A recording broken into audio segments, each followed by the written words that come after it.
It's only when you start to understand that you can make effective decisions and effective plans. Now, the question is, who is promoting ignorance? Well, those organisations that try to keep things secret, and those organisations which distort true information to make it false or misrepresentative. In this latter category, it is bad media. It really is my opinion that the media in general are so bad, we have to question whether the world wouldn't be better off without them altogether. They're so distortive to how the world actually is, that the result is we see wars and we see corrupt governments continuing on. One of the hopeful things that I've discovered is that nearly every war that has started in the past 50 years has been a result of media lies. The media could have stopped it. If they had searched deep enough, if they hadn't reprinted government propaganda, they could have stopped it. But what does that mean? Well, that means basically populations don't like wars. And populations have to be fooled into wars. Populations don't willingly, with open eyes, go into a war. So if we have a good media environment, then we'll also have a peaceful environment. Julian Assange, thank you very much.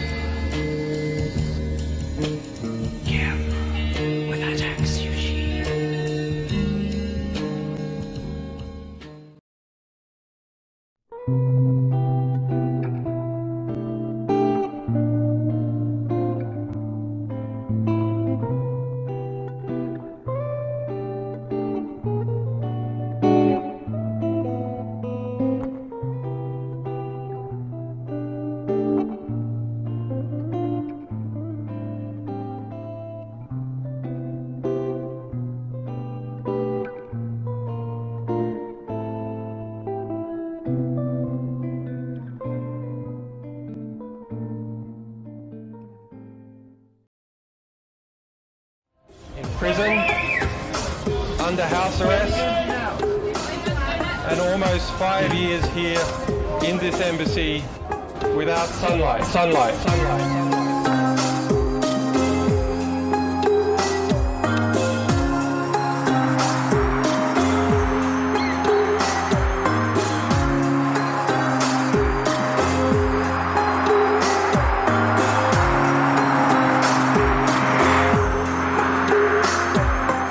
My children grew up without them.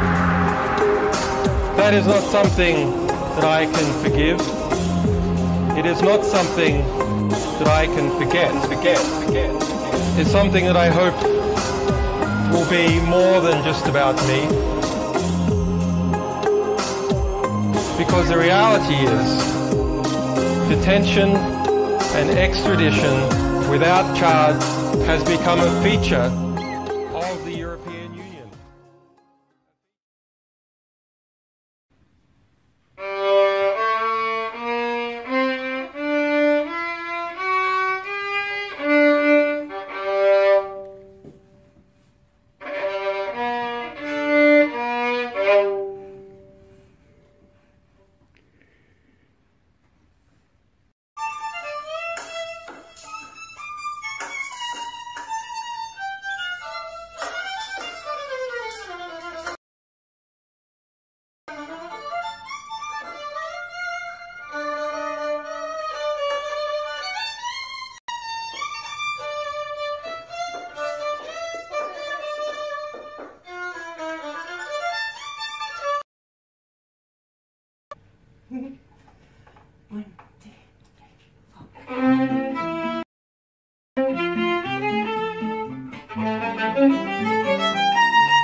Policewoman, when you walk my way with your pepper spray, all I can do is watch your hips sway. So come on now, policewoman in your blue uniform, let me turn you on.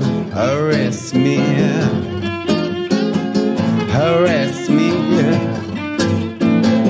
arrest me. Policewoman, don't you know that I will turn you on with your own baton? I will turn you on with your handcuffs on. Come on, policewoman in your blue uniform, let me turn you on.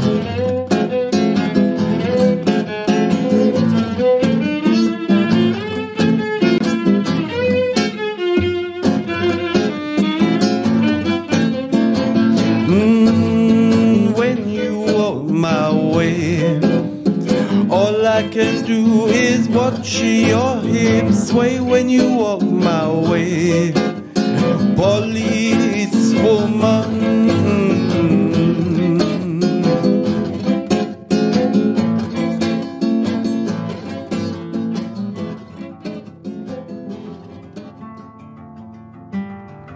Please talk.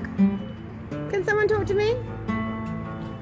Can someone actually just tell me where the US Embassy staff are? No, they're not answering.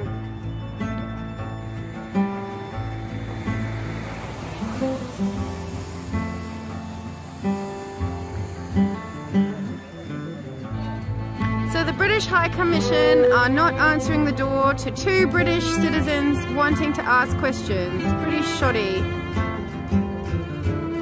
And it's raining now. Third venue today.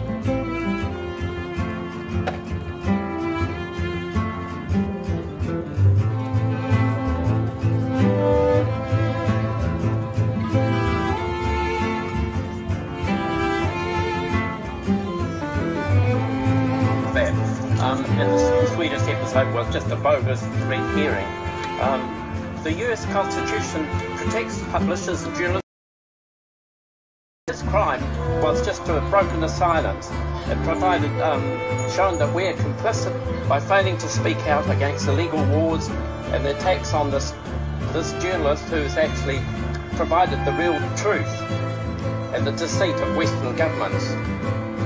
There's no investigative journalism in our lifetime whose equal importance in terms of the information he has provided through WikiLeaks. He's called rapacious power to account. He's shown that our governments are supporting 70% of the military, including Saudi Arabia, which has an appalling record in terms of human rights and the treatment of women. It also is attacking on behalf of United States Yemen, and we know that millions of people are a threat now in Yemen of starvation because they're closing the last port there, which is providing the humanitarian aid. At the same time, the drone execution that we don't really hear of innocent people all through the Middle East and any part of the world. Malcolm Turnbull can remain silent, or he can seize this opportunity and use his government's diplomatic influence to defend the life of an Australian citizen, a really top Australian citizen whose courageous public service is recognised by countless people across the world. He can bring Julian Assange home, and that's what we ask him to do right now. Thank you.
Right, we're gonna take it away now.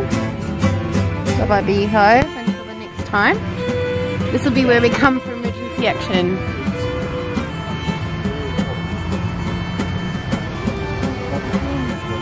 There's been a few people walking past today, taking an interest, which is great. It's just what we want. Some people are like, who's Julian? That astounds me really, but anyway. Some people are like, we're with her, and I think those people really need to do some more investigation. But anyway, here we are. Free speech, freedom of press.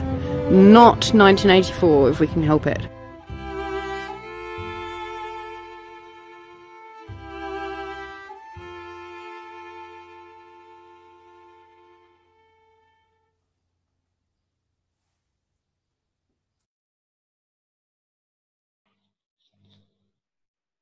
Hey everyone, hopefully you can hear me just fine. My name is Susie Dawson. I am the president of the Internet Party of New Zealand. I'm a journalist, I'm an activist, and for the last few months I've been working with some incredible people to put together the Unity for J movement. Thank you for letting me know that you can hear me. Hi Daniel, hi everybody in chat. Okay, so we are all here tonight because we're going to do something totally different and to what we've been doing. So this movement started obviously with, I think we've had now 5 months of really high profile vigils, interviewing amazing people, creating amazing quote graphics and videos and imagery. We have all convalesced in this great Discord server where 2,900 of us have been interacting over the last like 6-7 weeks to try to create online and on-the-ground actions in support of Julian Assange and WikiLeaks. But what we've decided that we want to do now is to not just be reliant on a chat server, which to be honest can be quite slow and onerous because quite often we send a message on there, it might be days or weeks before someone actually gets that message and actions it. So we decided that we want to perform activism live in real time online. And we want to bring dozens and hundreds and maybe eventually thousands of people together into these online live working sessions where we can progress all of the different parts of the movement together. And it's basically it's radical transparency to do this in real time on live stream.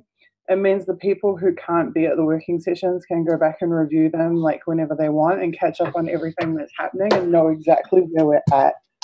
So it should be a lot more open form of communication and hopefully really productive and also quite historic.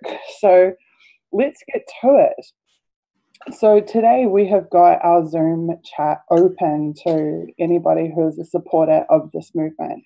So if you would like to join the Zoom, you're more than welcome to. I posted the link in my YouTube channel, and social media admins are welcome to pick that up and share it on the stream channels as well, being the Facebook streams or the YouTube streams or the Periscope, etc., etc. We have our channel lead. So we have a variety of teams.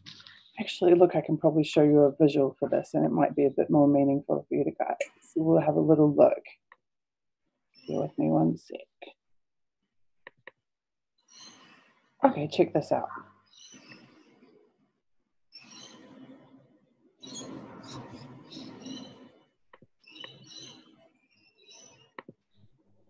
So let's just pretend we're doing a little presentation here for a moment. I wasn't intending to do this, but it might be helpful to you guys.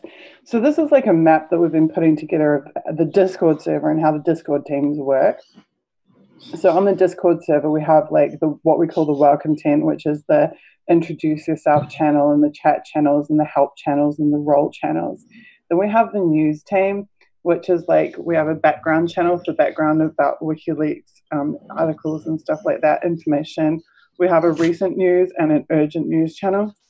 We have a media team, which has like bloggers and journalists and like a response team for coordinating response to mainstream media smears of WikiLeaks, which have been like rolling out on a near day-to-day basis.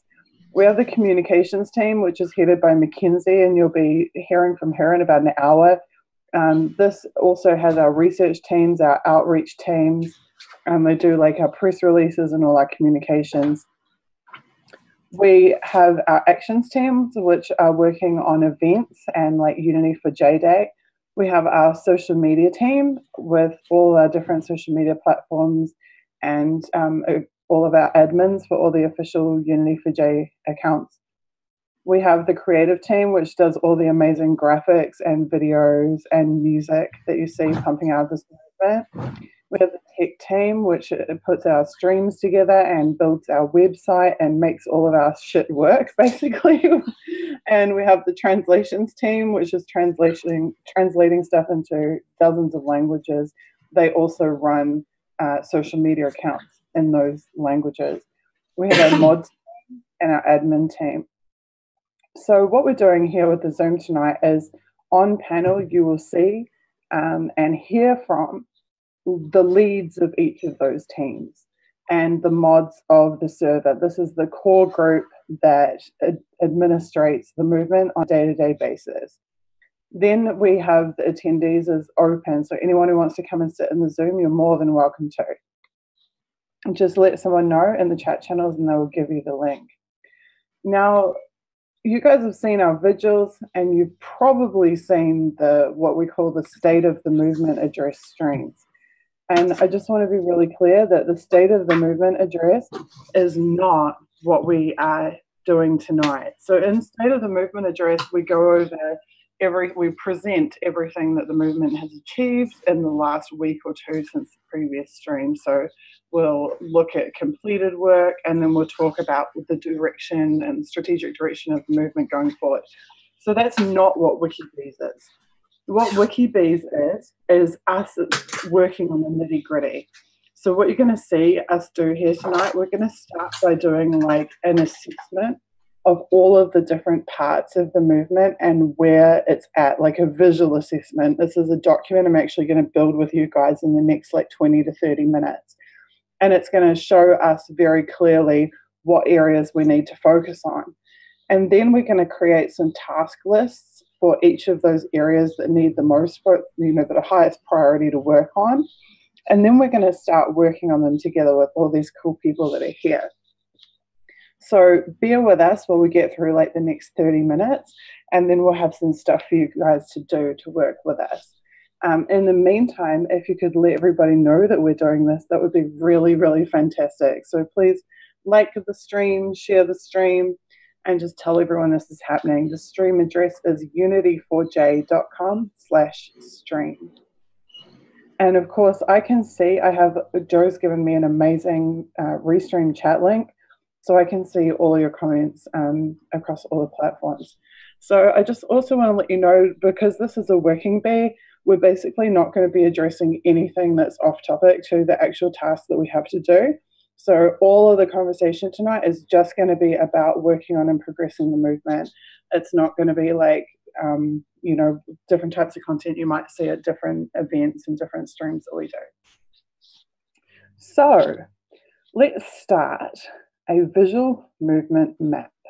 And I think that the easiest way to do that is probably just simply in a spreadsheet. So bear with me 1 second and I'll open one. So I'll just introduce who's here with us at the moment too. So on panel we have got Bruce. Bruce, you want to say hi?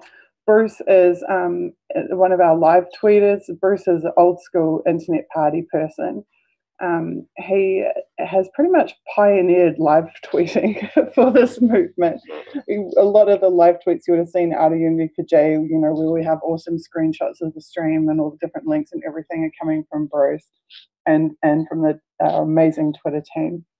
We've got Kathy Bogan, who's been doing a lot of video work for the movement and some images. We've got David S., who does our YouTube stuff and YouTube coordination. We've got Evan, who runs our stream team and does our streams. We've got Joe, who is our tech director. We've got Kitty, who is our head of research.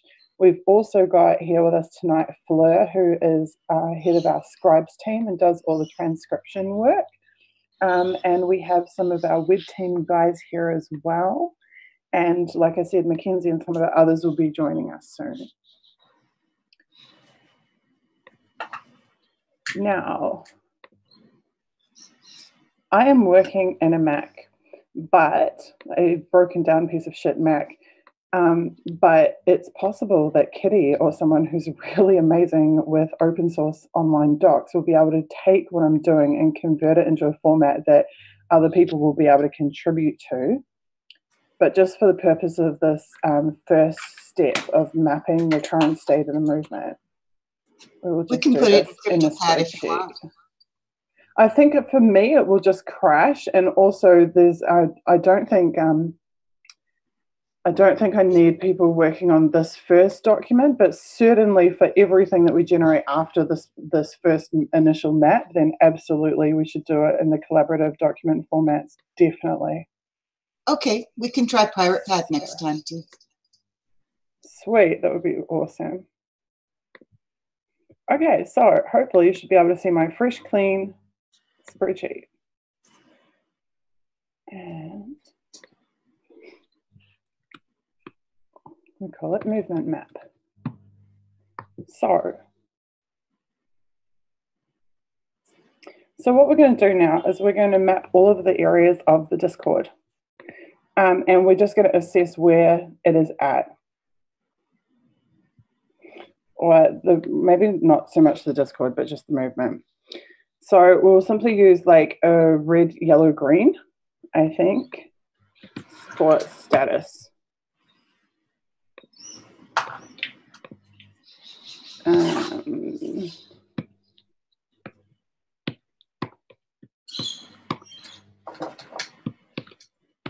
Let's start with social media because it's the easiest. So we have got the @Unity4J Twitter account. Now, if we go and have a look at that, let me just get a browser open.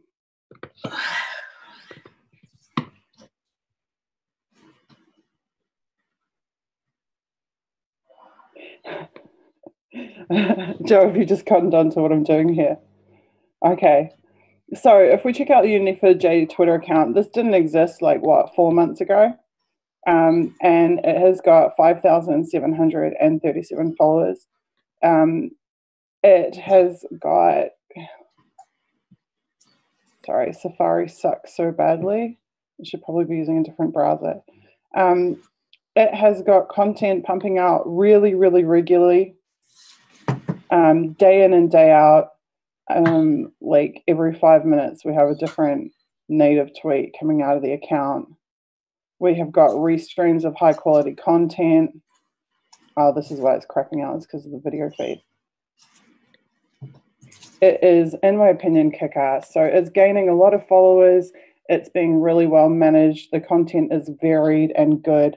I would give it like basically a 10 out of 10 personally. So we will just, oops, where is the self-fill? I'm just going to zoom in and get out of the way. So we will give the Twitter team a hardcore green light for their status.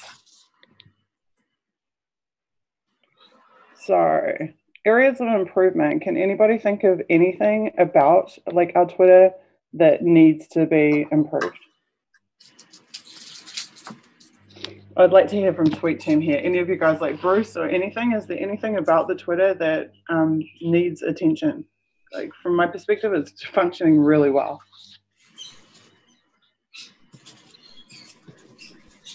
Hi, Susie. Well, I've always thought that we should spend a lot of time promoting other like independent events. And so, you know, be a very generous movement. So I think certainly we should have some attention to that. Someone always monitoring what else is going on and inviting other people to send events that they're doing. People do that already, but just that's awesome when people do that. Yeah, Cool. we've been actually trying to focus quite a bit on it, on getting the events out there. So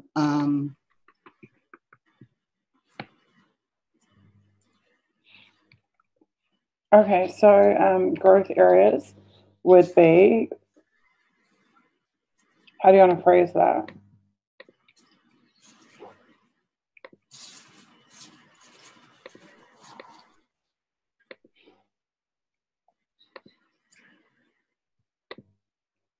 I mean, the coordination is really great amongst the social, like our social media team is really, really strong.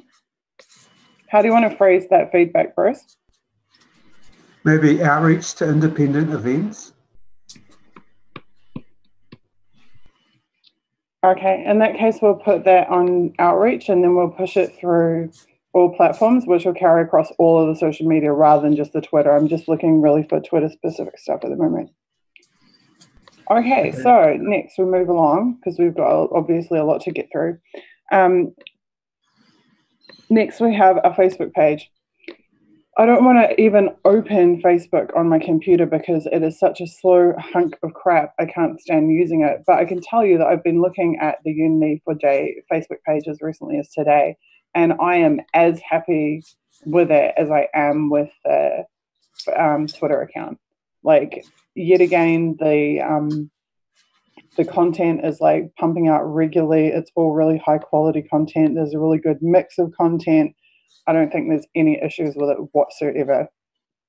Is there anyone I think the admins are doing an amazing job. Is there anyone who has any issues or areas of improvement for our Facebook?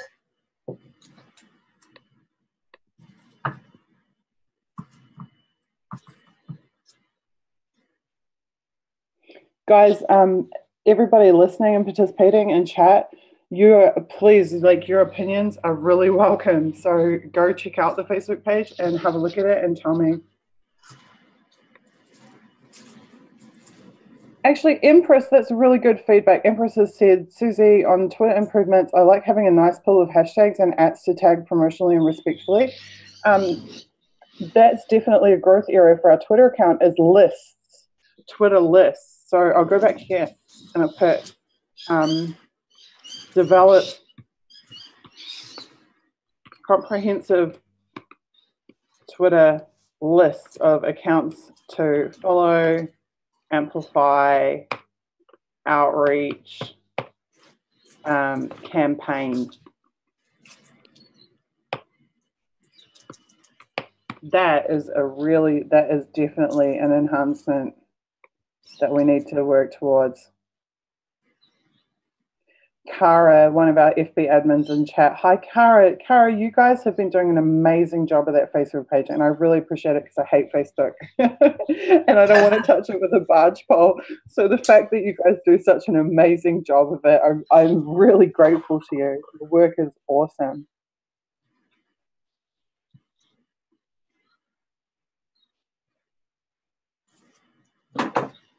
Hashtags for Facebook. Facebook doesn't really have any list functions or anything like that, does it? So do you think just like making an effort to put cohesive hashtags on each of the Facebook posts might be an area of an area for improvement? Wallets Kimber is asking if we're going to do targeted ads. Wallets Kimber, I think that requires like funding, and that's a whole other discussion because we haven't actually got funding for the movement yet. We haven't been we haven't established funding channels yet for the movement. But if we do get funds and targeted ads, it's reminding me of there's a place called Action Station in New Zealand which does campaign funding for activism and various causes. And I remember when we were doing the movement against the TPP in New Zealand, there was an Action Station campaign that was specifically for to raise funds to have a like aeroplane fly like with a message behind its tail, like stop the TPP or whatever in New Zealand. So perhaps we could do fundraising like that that's specific around an action or an event. Like we are raising X amount of money because that will pay for however many billboards. I know World Beyond War does the same thing. They fundraise specifically for advertising. So that's a good one. Actually, does someone want to be responsible for taking some notes of things that we discussed that aren't yet going in the movement map? Or maybe I can do it at the bottom. Susie, Susie, can you hear me? Yeah. It's just that I've had some experience recently with trying to do targeted advertising, specifically for the John Pilger film of him talking about Julian in Sydney. And I did it from, wasn't the politics in the pub page, it was my Wikiflix page, which is all about WikiLeaks. And they blocked it. Facebook said that they, could contain defamatory content, and I wrote to them and I said, hostile. Well, that was just an automated message, but when they actually got back to me, they said the reason was because it was political. Yeah, that doesn't surprise me at all. I think the only reason we were able to do sponsored ads for Internet Party was because we're actually standing an election as a registered political party. I think they couldn't stop us doing it, but I have no doubt that they probably would interfere with Unity for J. Brian Crosby, you're asking for more graphics and also saying we should make videos telling the world about Julian's situation.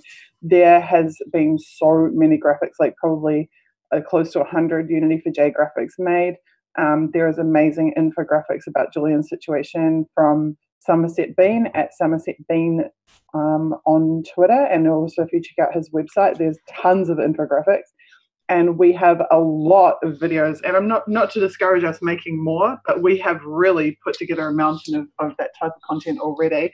If you go to @Unity4J and click on media, you'll see a ton of it. Okay, so let's move on to the other types of social media, of which there is tons, and they are definitely not as well developed as our Twitter and our Facebook.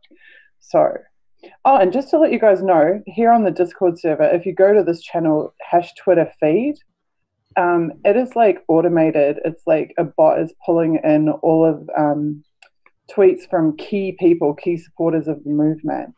So if you're looking for stuff to RT from your Twitter accounts, right now I can see Julian Assange account has tweeted #WikiBees working to save Julian Assange in real time. So you could come here and you could click on this tweet, and it's going to take you directly to it, and then you can retweet it. I'm not logged in on Safari, but here it is. Oh, so sorry, they've retweeted Unity for J. So how cool, you can actually see they would have just been doing. Nice. So that Twitter feed channel is actually pretty useful if you want to check it out. There's just so much stuff in there. There's at Greenweaver, Alex, who's one of the Kiwi activists who organised the petition for Julian that's been submitted to New Zealand Parliament requesting asylum for him. You can see her tweets are in there as well. So just go in and check it out. There's just mountains of content, and this is just spitting out stuff all day, every day that's relevant to us.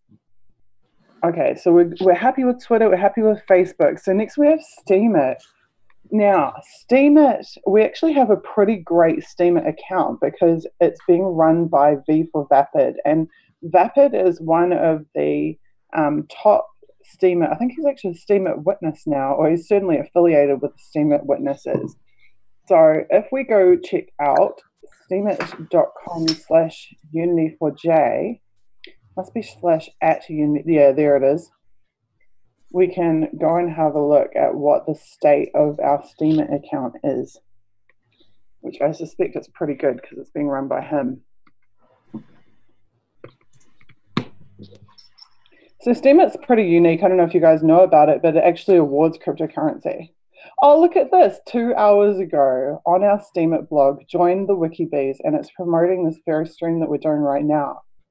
So go, if you have a Steemit account, go and click here and upvote it by 100%, because eventually that's going to help pay for stuff for the movement. We haven't cashed in any of it at the moment. We've just been accruing it from the previous post. But this is fantastic. Look at this. We have interviews. Oh, look, this is awesome. We've got Unity for J Day stuff.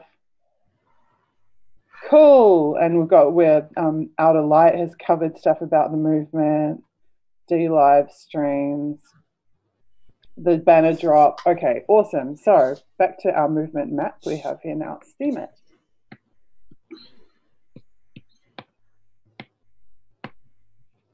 And it also gets a green because it's fantastic.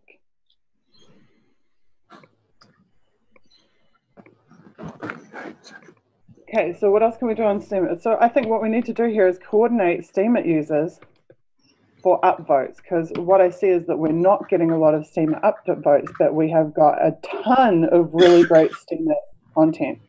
Paul is asking who's speaking now. It's probably me, Susie Dawson. But you might also have heard Kathy Bogan.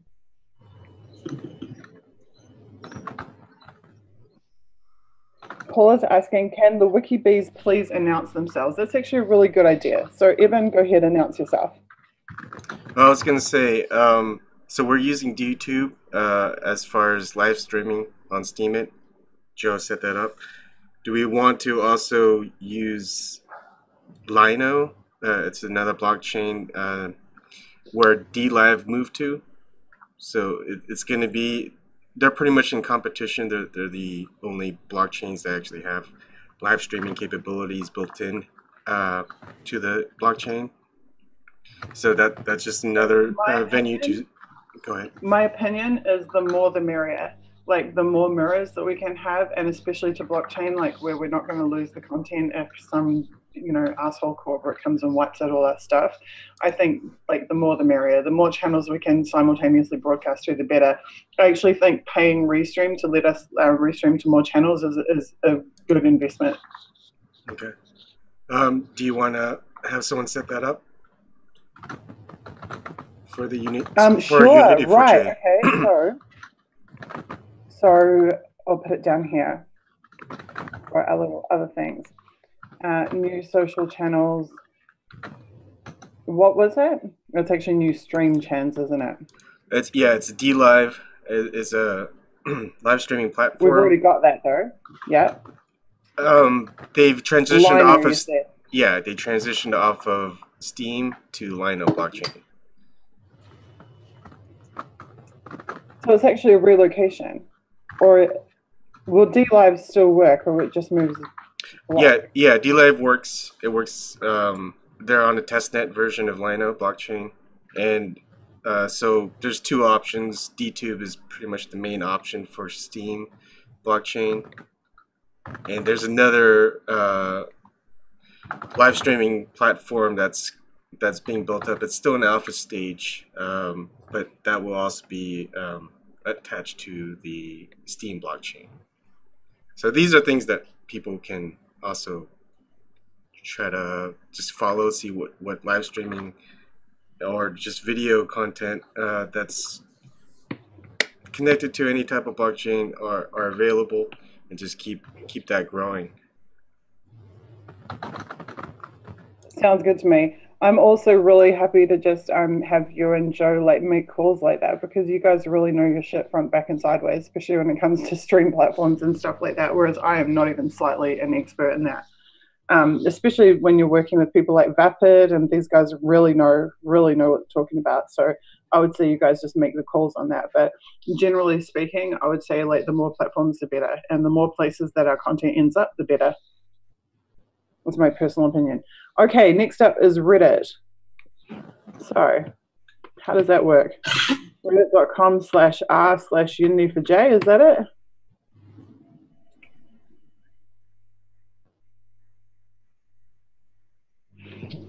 Sweet, looks like it. Now, how's our Reddit going? Submitted 29 days ago. 2 days ago. Oh, okay, we have got stuff. Okay, looks like Elizabeth from Dispendent Media. Okay, so we, somehow I can order this by time, can't I?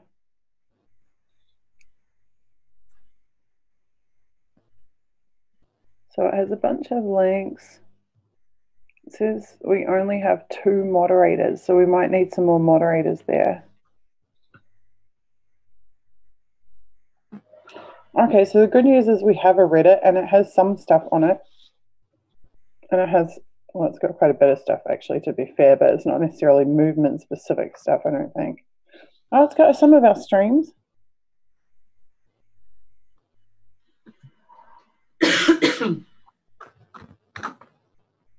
Okay, to me, it looks like this Reddit needs to grow a lot more. What do you guys think?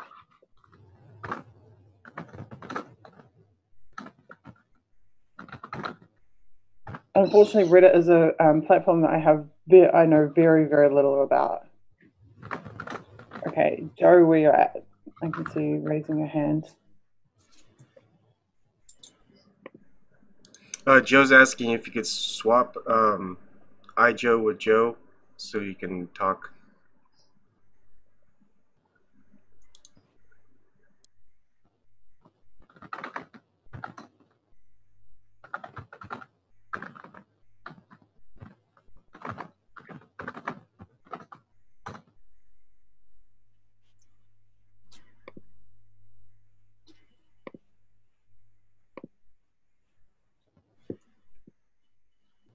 How do I stop him?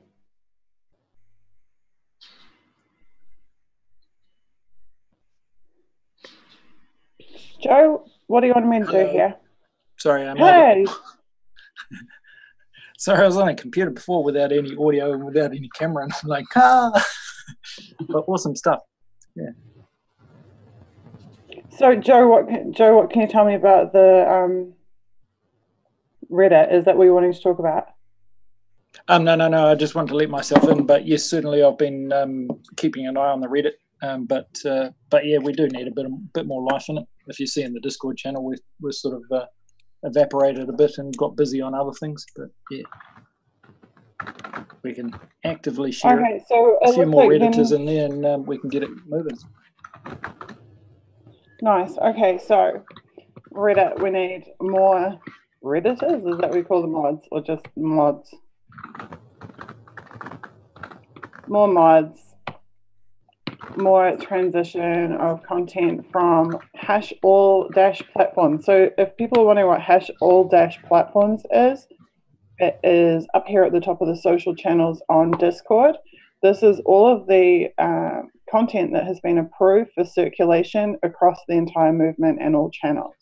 So anything that you see in here, and the reason it appears to be duplicates here is because like this is the Instagram one, this is the Twitter post one, this is the Facebook fan page cover photo, etc., etc. But if you keep scrolling up here, you'll see like this is where press releases, GIFs that have been produced, videos, photos, everything, all the stuff that whoever it was before was saying they want to see more photos and videos and stuff. This is everything that's been produced for the movement that you guys are welcome to share as far and wide as you possibly can across all platforms, which is why we call this channel All Platforms. So when you're looking for stuff that we want to be circulated the most, you come here and just grab stuff from here and then just go and spread it like all over the internet. There's some really cool stuff in here, as you can see. There's mountains of really, really awesome stuff. And pretty much every day you'll see there's like 5, 6, 7, 8 new things there. Okay, so we need more mods and more transition of content from all platforms to our Reddit to keep it up to date. So what do we give this? A yellow?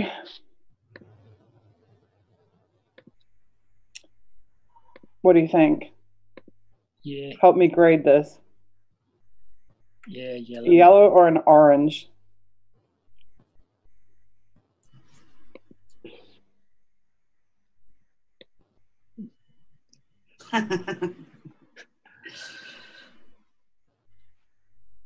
Cool. Hey, Benjamin Thomas, jump into Discord if you can and identify yourself. We can certainly use your help on Reddit.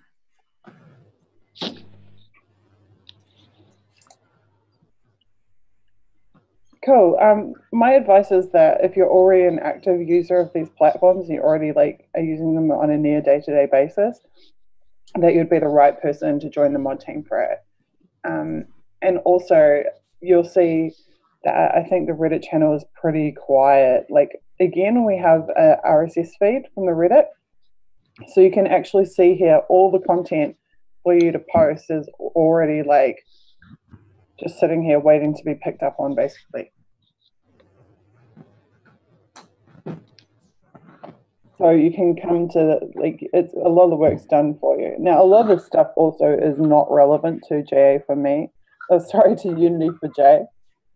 But you need to just go through and see what is good and what could be shared and what should be uploaded and whatnot, and just be discerning about it.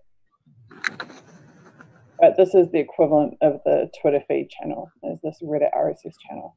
So you see, like, the Reddit here is pretty quiet.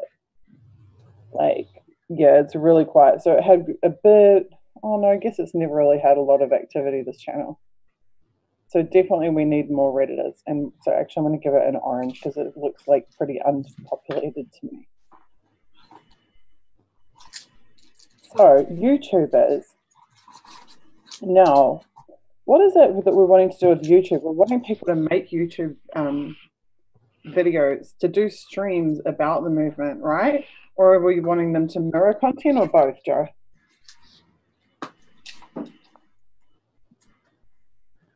Oh, all of the above.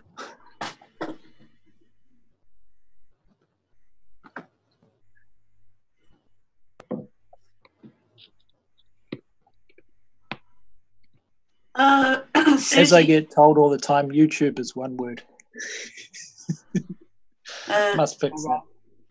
Sorry, I'm going to have to put up with my bad grammar. What's up, Kathy? Yeah, I was just going to ask a question. I've got a couple of YouTube channels. So one thing that I've been doing is just creating playlists from the Unity for J stuff, and then adding them, onto the front page of my YouTube channel, so people can pick up the Unity for J stuff there. I mean, it's fairly selective, but such a great idea. It's such a great idea. Certainly, one thing we're keen on is getting you to subscribe to our content, so that every time we go live and things, you know about it. So pick a platform now, I suppose. If you're on Twitter, get on the Periscope and subscribe. It'll pop up every time we go live. Facebook, YouTube, you name it. But yeah, get connected with the content we're pushing out, and share it around. Especially with the new YouTube features, the ability to essentially message. You can send a video message to people using the app and the system. You can share it with your friends. Essentially, just spread it far and wide. We're trying to make smaller videos as well, so it's not a 3-hour thing you're trying to share with something. So there's a lot of short form content there as well. So especially some of our teaser videos and stuff, it's fantastic content to share with your friends and just post it around. So if you're working with YouTube, yeah, check out what we've got on our channel. It's youtube.com/c/Unity4J, or just search Unity for J, you'll find it. And get into it. Those are all amazing suggestions, and I've just tried to encapsulate them here, but I'm just wondering, can people actually see this? Is it too small, the text? Do you want me to zoom in? You can make it slightly bigger, but it's about right. Paula says there is so much great content in the Unity for J channel, but they wish there was a way to navigate it better. I completely agree with you, Paula, and another conversation that we've been having is about, and actually one of our guys, Propaganda, has been working on this recently. Propaganda, not propaganda. That's the titling.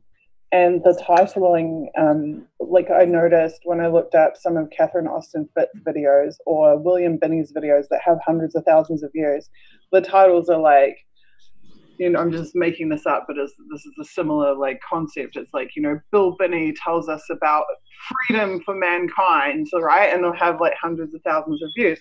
But then we'll have a Unity for J video that will be like 18 full interview, such and such interviewed by such and such, 18th of the 6th of 2018, blah, blah, blah, blah, blah. It's like we have like all of this, it's like we're cataloging our videos and our titles, we're not actually promoting them. And I feel like catalog skills. Yeah, and well, the thing is, making sure every video is precisely describing. I uploaded many of those early ones, so you can blame me for the boring titles, but it's fantastic to have propaganda in the team getting in there and making it cool. One thing that I found, this is from running the Politics in the Pub YouTube channel, is if you stick to one identifying item in the title of every video, that brings you up to the top of the search list if people are looking for that particular thing. So you search for Politics in the Pub and we're right up the top because I put that in every title. That's long, but Unity for J is not long. So I noticed also that we have like millions of people around the world are already searching on WikiLeaks and Julian Assange's name. Like, what do they type in when they're looking for videos about WikiLeaks? They'll type WikiLeaks. So our titles need to have WikiLeaks in the title. Like, it should be like Daniel Ellsberg on WikiLeaks and Julian Assange, or on Freedom for Julian Assange. Like, this should be the title, not like Daniel Ellsberg interviewed by Susie Dawson on 26th of August, blah, blah, blah, blah, blah. Like, who cares who's interviewing Daniel Ellsberg? People care that it's Daniel Ellsberg, and they care, like, about what he's saying. So I feel like that we really need to market our content a lot better in that way. And there was a great example, too, with one of the Kim.com appearances on Unity for J, where it's just exactly the same thing, where Kim did like a great big lecture about the deep state, and JA account, I think, actually then tweeted out, you know, like his video with us got whatever, however many thousand views, but then somebody went and made a like basically reformatted version or re-edited version of that video, and they called it like Kim.com exposes the deep state, and it's like 100 and something thousand views in 2 days, just because it was like Kim.com deep state in the title, rather than Kim.com interviewed by blah blah blah on Unity for J stream blah blah blah date. So yeah, it's a good marketing lesson there. Well, you were saying, Susie, the exception being where it's two famous people, you know, interviewing each other, when we've got the round robin thing for the vigil happening, and you have maybe Chris Hedges talking to Daniel Ellsberg. That's totally acceptable. I think, yeah, then it's totally acceptable. But I just feel like people that are watching the Daniel Ellsberg video aren't watching it because I'm interviewing him. So I feel, and in the title needs to be about the content and not about the event. I think that's what I'm trying to say. Absolutely. I don't even think we need the words like online vigil blah blah blah in there. I feel like those aren't the points. Like, the points is like the big profile name and what they're talking about, and Julian Assange and WikiLeaks should be in those titles. Like, I'm convinced of that fact, and that's something that we haven't been doing so far. So I'm going to give YouTube yellow. I'm going to give YouTube a yellow because we do have mountains of amazing content in there, but we do need to better present the content that we do have, and maybe that's what I just put there.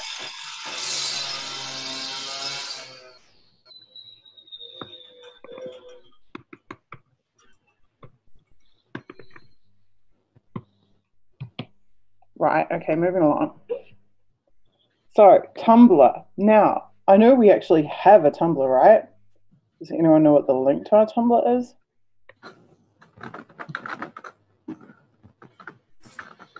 Tumblr.com/Unity4J. Try it out. Do we actually have one? I'm not sure that we ever Tumblr, Unity4J.tumblr.com. Yeah. Okay, so you've searched a hashtag on Unity4J, but do we have an actual page for it? Now, we have a Tumblr team. So how many people are on a Tumblr team? This is the question. Just scroll down on the right. Oh, no, whatever. Somewhere here, members. Tumblr. Where do I search by role? Oh, here we go. Display role.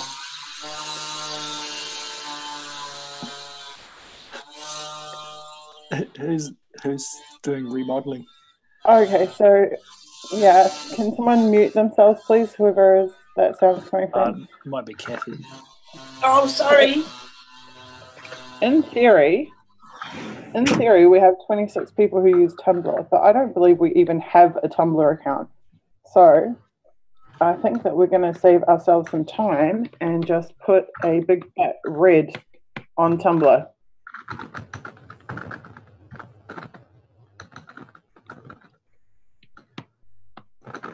Need account plus mods.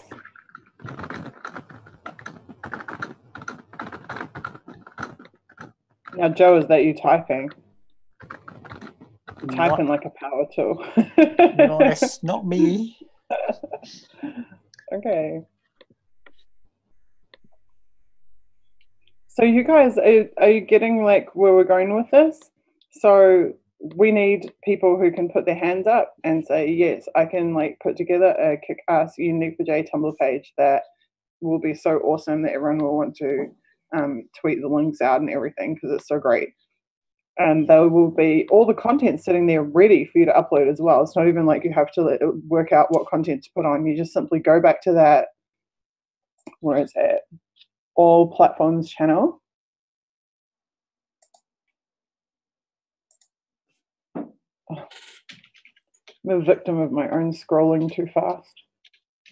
So you go back to all platforms and you can literally you could do a whole history of the movement in Tumblr just by scrolling to the top of the all platforms and then just chronologically sharing all the way down all of the content. You would have a Tumblr page with thousands of entries in it in a matter of days. Right. Google Plus. I have definitely never seen our Google Plus page, but I do think we have one, don't we? Joe, do you know anything about this? Us having a Plus Unity4J? Oh, you would have to. Can't remember. You would have to, when you get a YouTube channel, you automatically get a Google Plus, and it's on the so it may exist. There's a link. There's a G on the top of the page on the right-hand side. If you click on that, you'll get to the Google Plus. Yeah, certainly. Certainly, we're a brand, so yes, we have all those abilities. The other thing is that anything that you post on your YouTube channel automatically gets posted on your Google Plus. So we are populated there already. I haven't looked myself, but that's the way it works. Okay. Yeah, this is yet another platform that I personally don't use. So if there are people who do use it and who are interested in helping us with that, please, by all means, put your hands up. People will just need to be able to log in to be able to post there, though. Okay, Brian, so I'm just going to mention something. Brian Crosby, this is like more off-topic stuff. So in the future, don't be surprised if I just ignore it. But I'm just going to make exactly one comment about WikiLeaks appointing a new editor since you've raised it. But any other comments from you tonight, I'd really like to be about the work that we're doing, please. If you want to talk to us at other times about other stuff, that's fine. Kristen Rasmussen, who has been appointed the new editor-in-chief of WikiLeaks, has been working with WikiLeaks since basically the beginning. If you know anything about WikiLeaks, you would know who he is, because he has been WikiLeaks spokesperson for 6 years. He's been a close personal best friend of Julian, trusted friend of Julian for a very, very long time. So saying that you have that you're scared, the shit has been scared out of you by it, really just type his name in Google or any web search, any web engine, search engine, you're going to work out in 2 seconds flat that he's a totally legit, awesome journalist who is a trusted member of WikiLeaks and has always been. So it's nothing to be scared about or concerned about. Now, sorry, Kathy, what were you saying? Oh, well, earlier on, I was just saying that to post on the Google Plus page, you'd need to have the login, which is the same one as you do for Google and your YouTube channel. So okay, so we wouldn't want that, but it seems here that someone's able to post on a community because they've actually linked to posts and labeled them, and it says please join or share if you have Google Plus and have the time. So yeah, you can do that. Yeah, we do have a Google Plus communities page. Yeah, Unity4J Google Plus. Here we go. Oh wow, look, we actually have quite a bit of stuff on it. But how recent is it? 7 weeks. Just on the topic of Kristen Ruffson as well.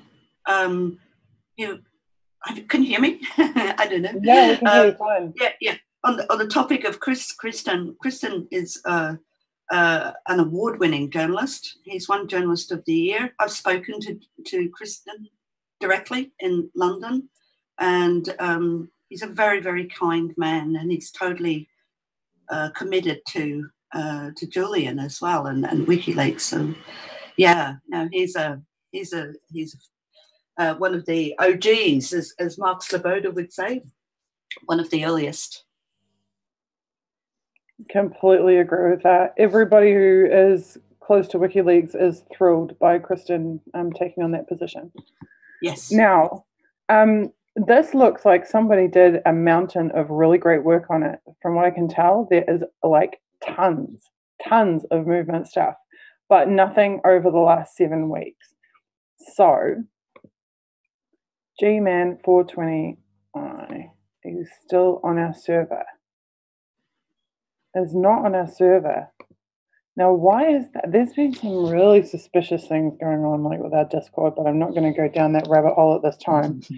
So that person did fantastic, phenomenal, awesome work, but now we need more people to come and pick up where they left off. So if you do use Google+, then please come pick it up. So I was going to give it a red, but I'm not. I'm going to give it an orange because it looks like it could be quite easily updated, resurrected by somebody who can pick up. Yeah, I need mods to pick up where it left off. 7 weeks old.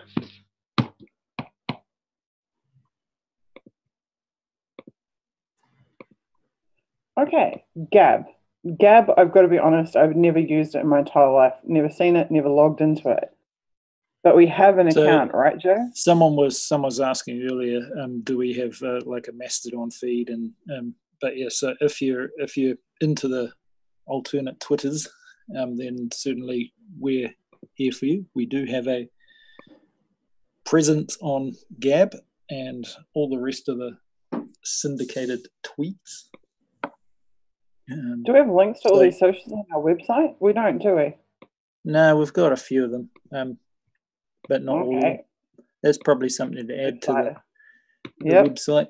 In fact, all socials. If I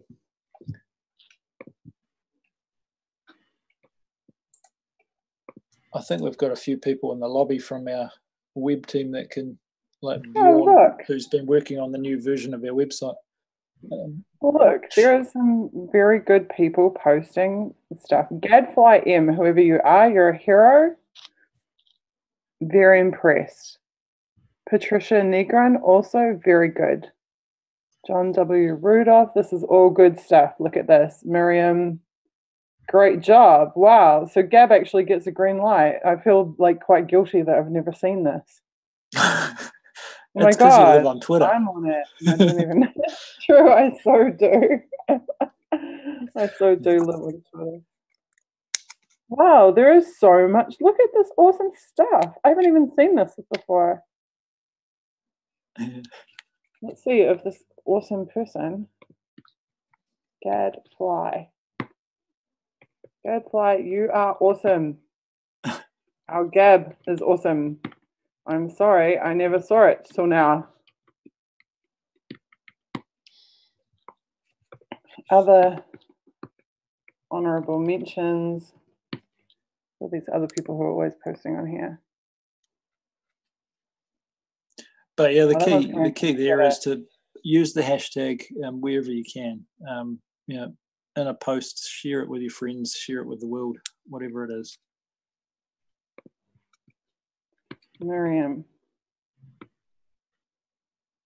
No, Miriam Stranger. I've seen her on Twitter, but I haven't seen her on our Discord. So maybe some of these people are just doing it of their own volition, but aren't actually on our Discord organizing platform. I'm very impressed by how much content is here. And this just goes to show too, our social media admins, you guys are going to have to keep an eye on this stuff because, look, we should be tweeting this out.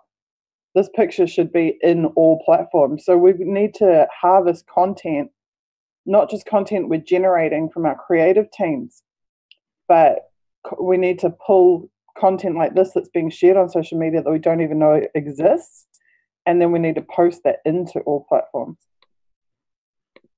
That is awesome. Okay, Gab, our Gab team that I didn't know we had, you're doing such a good job that you're being rated green.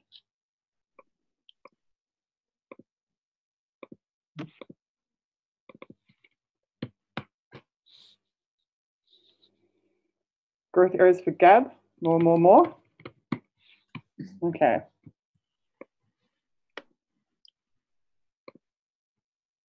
Pinterest. Fleur, where you at? Fleur, ping me in chat, please, if you're with us.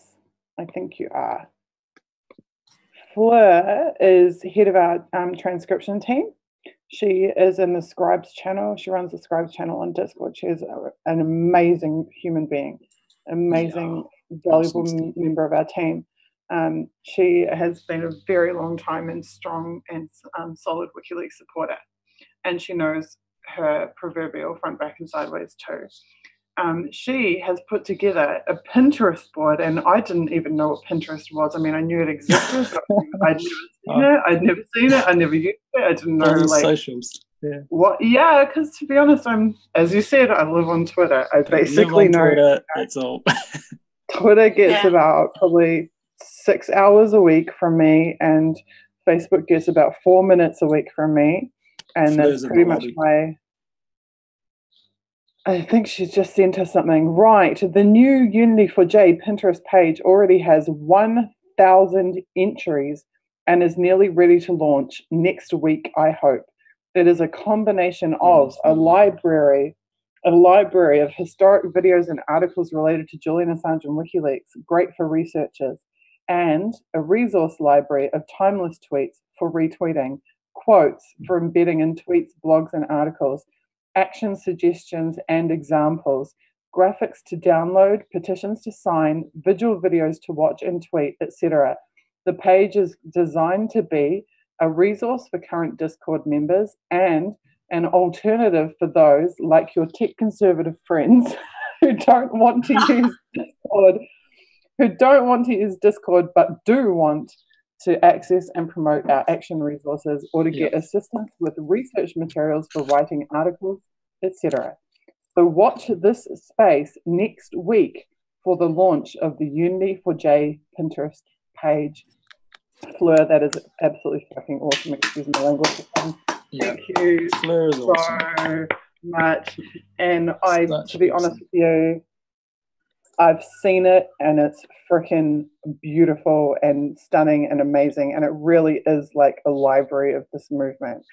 It's absolutely incredible and a phenomenal resource. So in that case, Fleur, I'm going to put you on the spot at the State of the Movement address that I will do sometime in the middle of next week. And we will do the launch live on the stream. Fantastic. Eben, by default, what you put on Gab automatically retweets to Twitter if you connect your accounts, just not vice versa. Cool. Yeah. Okay. This is more successful than you think.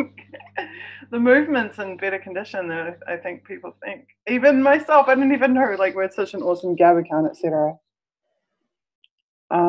Bruce is saying, has anyone found a link to our Gab? Want to tweet but can't find it. Let's see. In my history, I will have the link. It's actually, Bruce, it's in the Gab channel. That's where I got it from. Hope already posted it. Here, I'll go and copy and put it in sweet. chat. Okay, cool. Thank you. One step ahead of me.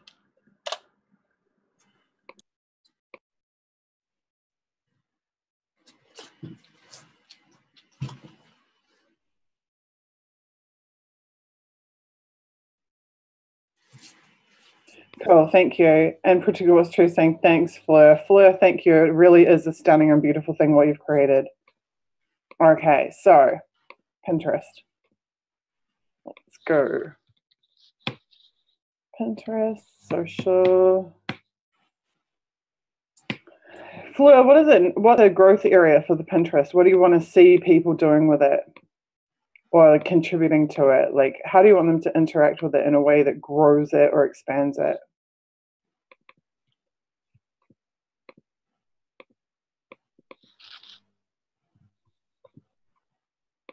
Just pin all the things. Anything Unity can just pin it. Anything related. My computer just crashes. There's some great categories and things that Flu's created. So yeah, that's a good structure.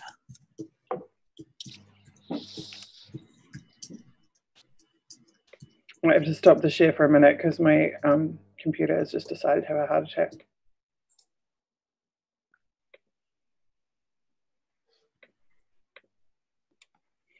Okay, what's next? Minds.com.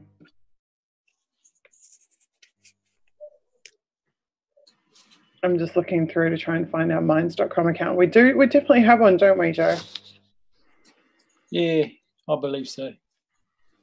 I've got an account for all these networks, but whether I visit, yeah, you've got like you should. I'm pretty sure you've got logins for all of these, right? Once a journalist called me the hub of geekery. It's like, oh, there's a new thing coming out. Oh, it's shiny. I want to sign up for it. Let's see what it does. And then a month later, oh, I haven't been back.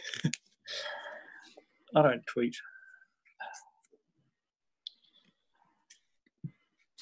I just like all the shiny things. Oh, nice. Zaldova has just shared the video from the New York City action today. Eben, any chance of us getting to watch that? Okay, so Fleur's saying she would like people to make suggestions in the Pinterest channel after the launch next week, and she would like an understudy to help her to run it.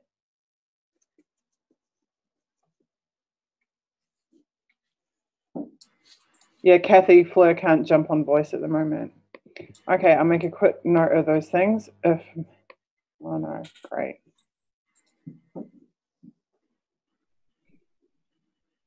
This is why I need a new computer. My beautiful spreadsheet has just crashed. Yeah, the new ones save automatically, don't they? Oh, son of a bitch. It's all right. We can rewind in the Periscope and see what you've written. I don't think there's too much after this. It should autosave. It's shit that it doesn't. Right, what do we have? Gab, Google Plus, Gab, and Pinterest. So Gab was fine. It had the giant green light.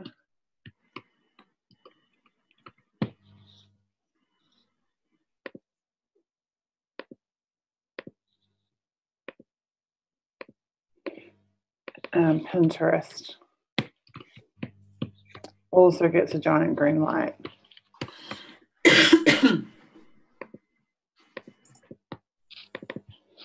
And I noticed we need a volunteer to understudy and activity in Pinterest, or coordinate in Pinterest in Discord. Pinterest channel in Discord. I noticed. Do I have a host? Sorry, go ahead, Zalva. I noticed we don't have a BitChute channel, or Unity4J doesn't have one. That might be a good place to store some videos because it uses peer-to-peer. Yeah. Would it be suitable for media, like some of our big media stuff as well? It is. You could upload videos. You can associate an account there to, say, YouTube. So anything that gets uploaded to YouTube can automatically start uploading there too. Yeah, cool.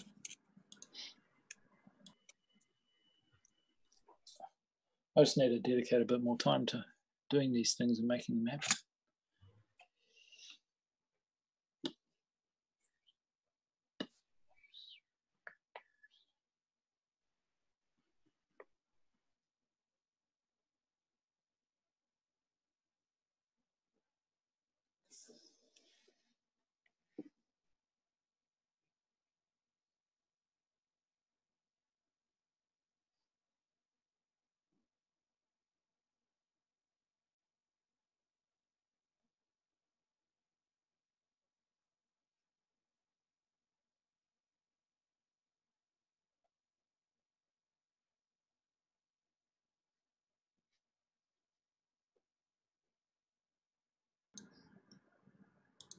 Yeah, the funny thing is, one thing we should do in these Discord channels is up the top put a link, where it's in the topic of the channel, a link to the actual thing, so you don't have to scroll through trying to find it. Yeah. Sorry, Ebon. Oh no worries. What I was gonna say? The funny thing about BitChute is I don't really upload anything on BitChute. I've got tons of videos there that got uploaded there, so it's pretty useful. If we want to keep spreading out through platforms and making sure that if some entity wants to make the Unity4J just scratched off the face of the earth, that it just makes them have to work that much harder. Yeah, I mean, if you're on some exciting new platform and we don't have a presence, then do feel free to kick it off. Just make sure the keys or whatever end up back with someone official, so that if you pass on, then they can take over. Okay, so we have an Instagram account. Oh. Okay, so can you guys hear me? Yeah. Yes. Oh, weird. I can't, my microphone isn't showing any movement. Okay, we have an Instagram account, but we have 31 followers and we follow one. I assume, who do we follow? Probably WikiLeaks. I would hope so. We have only got 7 images. That's pretty sad because we have so many freaking awesome images and for you, for the Facebook people, it is linked through. It is originating from Facebook, so you can just click the publish to Instagram button on Facebook as well. Ah, wow. Facebook team, I hope you heard that. Joe just said that you can auto-publish to our Instagram from our Facebook, and I know our so Facebook anyone who's have posting access on the Facebook, you can also into Instagram. Let me know if it isn't working, but it worked well for that one I did right there. The chalk on the ground. Yeah.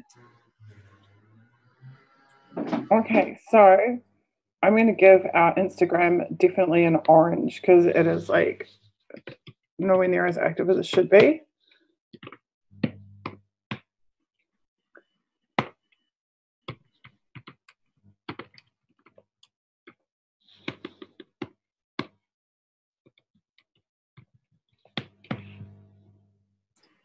In fact, at 7 images, when we've probably produced hundreds, it's almost a red. If anyone has a Hootsuite account and wants to sponsor us, then that might be a way of adding a few more people easily. Otherwise, go through the Facebook route.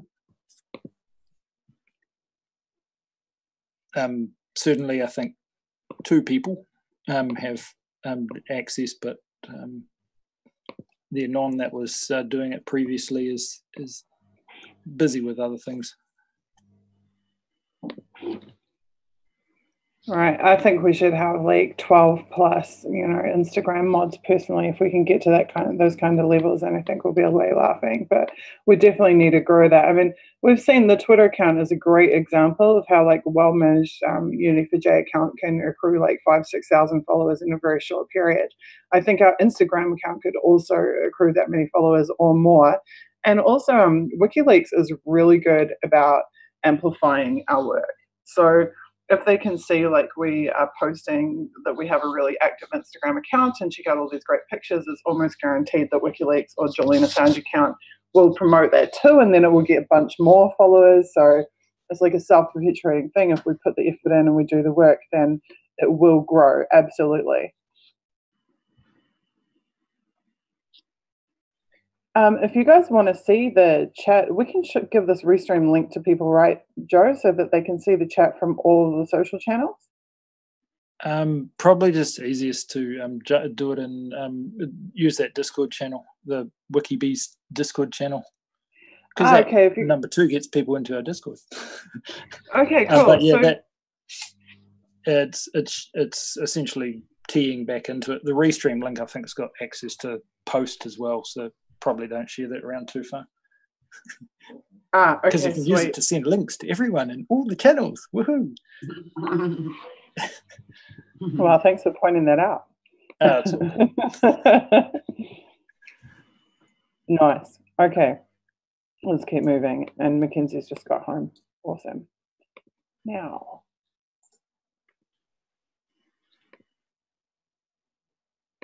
let us continue. Susie, we have something in Q&A, just so you know. Oh, okay. Sorry, I totally missed that. How about planning the events, protests at mainstream media headquarters? We can hold them accountable for not reporting the truth about Julian Assange.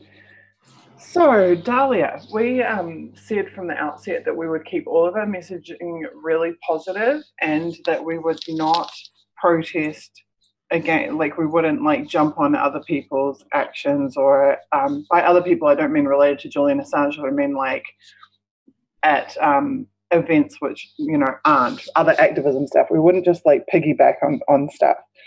However, if there's anywhere that I'd be prepared to break that rule, it would definitely be the mainstream media, because I fully think we should be kicking the shit out of them for their treatment of WikiLeaks and Julian Assange. So maybe we will just have to come up with some really positive messaging for them about how they can change their ways and start serving the public rather than their corporate slave masters. So I would be open to that. However, I also think decentralized action is key. So rather than like just trying to have like one big protest at one mainstream media outlet, I actually think it would be more effective to target as many as possible and as many locations as possible. A good team for that is the truth defenders, or the things. There's a bunch of sort of one-liners and bits and pieces that you can paste into the comments section of those mainstream media articles and things like that. So yeah, that's probably a good way to start tackling that. Okay, so I think that wraps it for social media. So we have some other channels under social media, but they're not actually, obviously, they're not social media platforms. Like we have analytics where we're tracking the social media performance, which has been phenomenal for our vigils and live online events. We have a bloggers channel where people who have blogs or who write posts about the movement or about Julian or WikiLeaks can work together. We have a journalist channel, which is for actual journalists, as in with access to a major platform and a track record of work, who can work together to promote the movement or generally to help Julian and WikiLeaks. And our social media comms channel is where all our social media admins work together as well and coordinate. So moving along, we're going to move on to the creative teams. I think that's next. I missed anything up here? We've got the event stuff. Comms. We'll do comms shortly because Mackenzie's actually logging on, but I'll just do the creative team really quickly. So that social media team sorted. Creative team.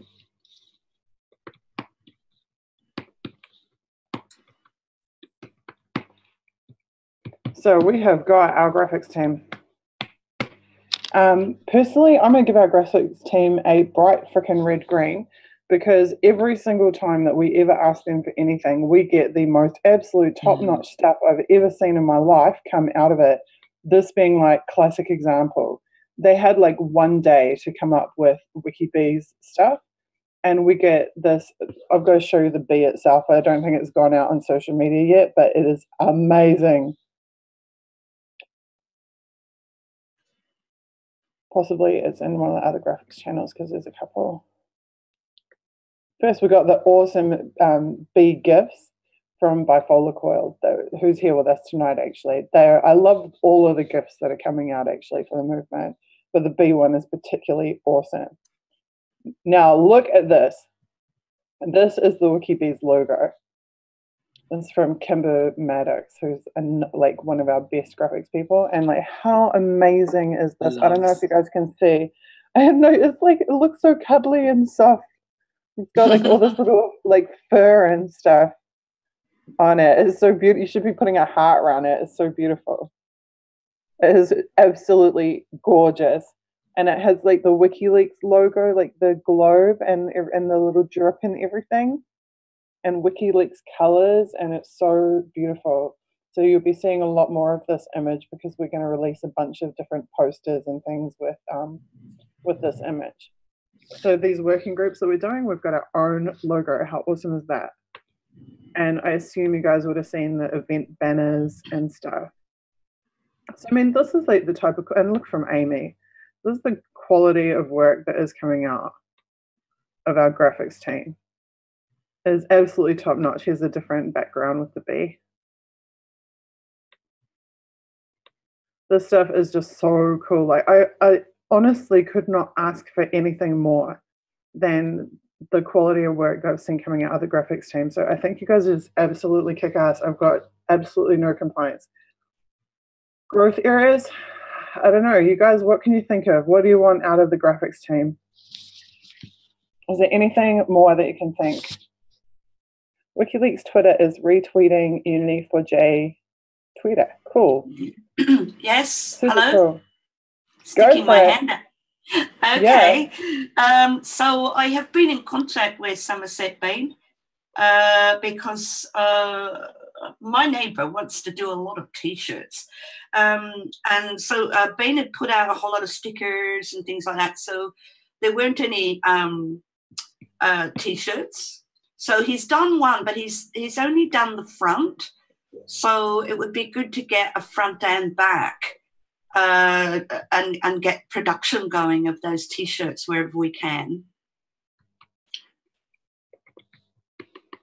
You know, you've raised a really good point. So for those who don't realize, the WikiLeaks shop, the official WikiLeaks shop, has been working with our graphics team to create Uni4J T-shirts. And I actually have to admit that when I saw the ones that had actually made it through to the shop for Uni4J, they were definitely not our best graphics and our best work.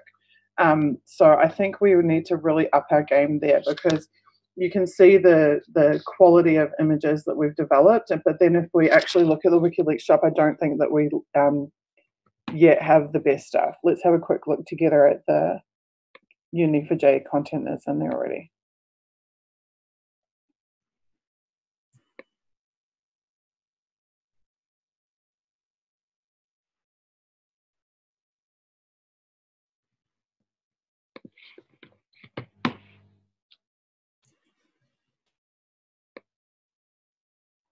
Okay, I'm really cool. Like the coffee mugs, I'm down with them. That's really good. Nice and simple and really bright and easy to read and quite gorgeous. And now I'm wishing that I had been able to actually buy a shitload of those. So if I could, I would go and seriously drink every drink for the rest of my life out of those. Wow, look, they're like proper like takeaway cups.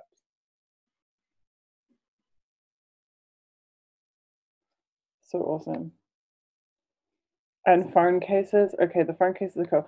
Okay, now this is where I'm not, like, to me, this just does nothing for me. It's like just a logo on a plain t-shirt. Maybe some people want something so subtle, I don't know. But to me, I think we have so much amazing artwork that could be on there that's come out of the movement, that just having a logo to me is like pretty boring. And Don't Shoot the Messenger is not Uni4J. So that would be definitely, our graphics need to work more cohesively with the awesome Wiki, because the WikiLeaks shop people are amazing. I know them and they are wonderful human beings. And if we can get like a whole line of WikiLeaks shop apparel, like of our best work, our best stuff, that would be fantastic.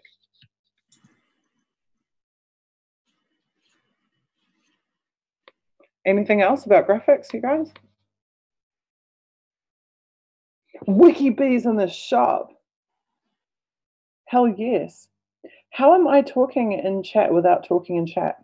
I have your magic restream. That's pretty freaking skillful, man. Like, I'm not even typing anything, and there I am. Well, it's Kimber says, I think we could coordinate larger projects a bit better. If that's Kimber Maddox, which I assume it is, dude, I'm so sorry that I just dropped stuff on you at the last minute.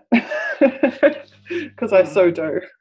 I so am like, I need this in 24 hours and please make it awesome. And then somehow it is. But I can imagine that that's pretty like high stress for you. So I agree. And I think that part of it is actually the Discord platform. because if you go to the Discord platform, you have a look in graphics task, go to pin posts, you're going to see that I actually put the WikiBees thing. Like, look, 23rd of July, we have the stuff about WikiLeaks shop. I just think this is it's a bad way of task management, like using the Discord channels. But somewhere in here, okay, I'm wrong. There is no pinned tweet about the WikiBees. I thought there was, but I remember I did put the task in, it probably just didn't get pinned. But the task went in about WikiBees, I think, long before that we actually, the 24-hour period that actually got done in. So I think in the medium to long term, we need better task management options than just hoping that people see comments in the Discord and then make it happen. And I think probably spreadsheets like this, because right now we're just mapping like current state of things, but then phase 2, over the next 2 nights, even if we don't get through it today, if we don't finish today, we're going to go and start doing like breakdowns of actual tasks. And then if we do those in the shared documents, the collaborative documents that Kitty was talking about setting up for us, then we're going to be able to more transparently see who is going to do what task and what stage that's at and what's going to happen next after that, et cetera, et cetera, et cetera. But so far, I think we're doing well on actually seeing where we're at right now. So Kimber says she wants better coordination on tasking, which is very valid feedback and from someone who's worked really hard to create amazing things for us. Okay, next up we have a video team. Now, personally, I think our video team is another success story. And the reason I think that is because if you go and look at our YouTube channel, you will see so many freaking videos. And I guess a lot of them are probably in the approvals channel. So if you're on any of our creative teams, you'll see there's this creative approvals channel. And look, there's the PNG of our latest QR code ready for approval. And see, when I do this and I approve the image, then that image spits out in all platforms automatically. And now everybody from all the different social accounts will go to all platforms and see this, and then they'll spread this all around the internet. So in terms of I'm actually very happy with the way approvals work in Discord. That is one thing that's working really well. Like, we have the pipeline of created work to actually pushing it out and from to all of our channels. That part's happening really, really well. What's not happening well is the tasking. The tasking is difficult. Definitely. Okay, so back to our video. Our video team is doing really, really well. They've produced a lot of short videos. We've got a lot of recap videos. We have got some really cute stuff. We've got cute intros and outro sequences. We have the full interviews. We've got the full streams. We've got all kinds of stuff. In fact, if we have a look at the Unity for J YouTube channel.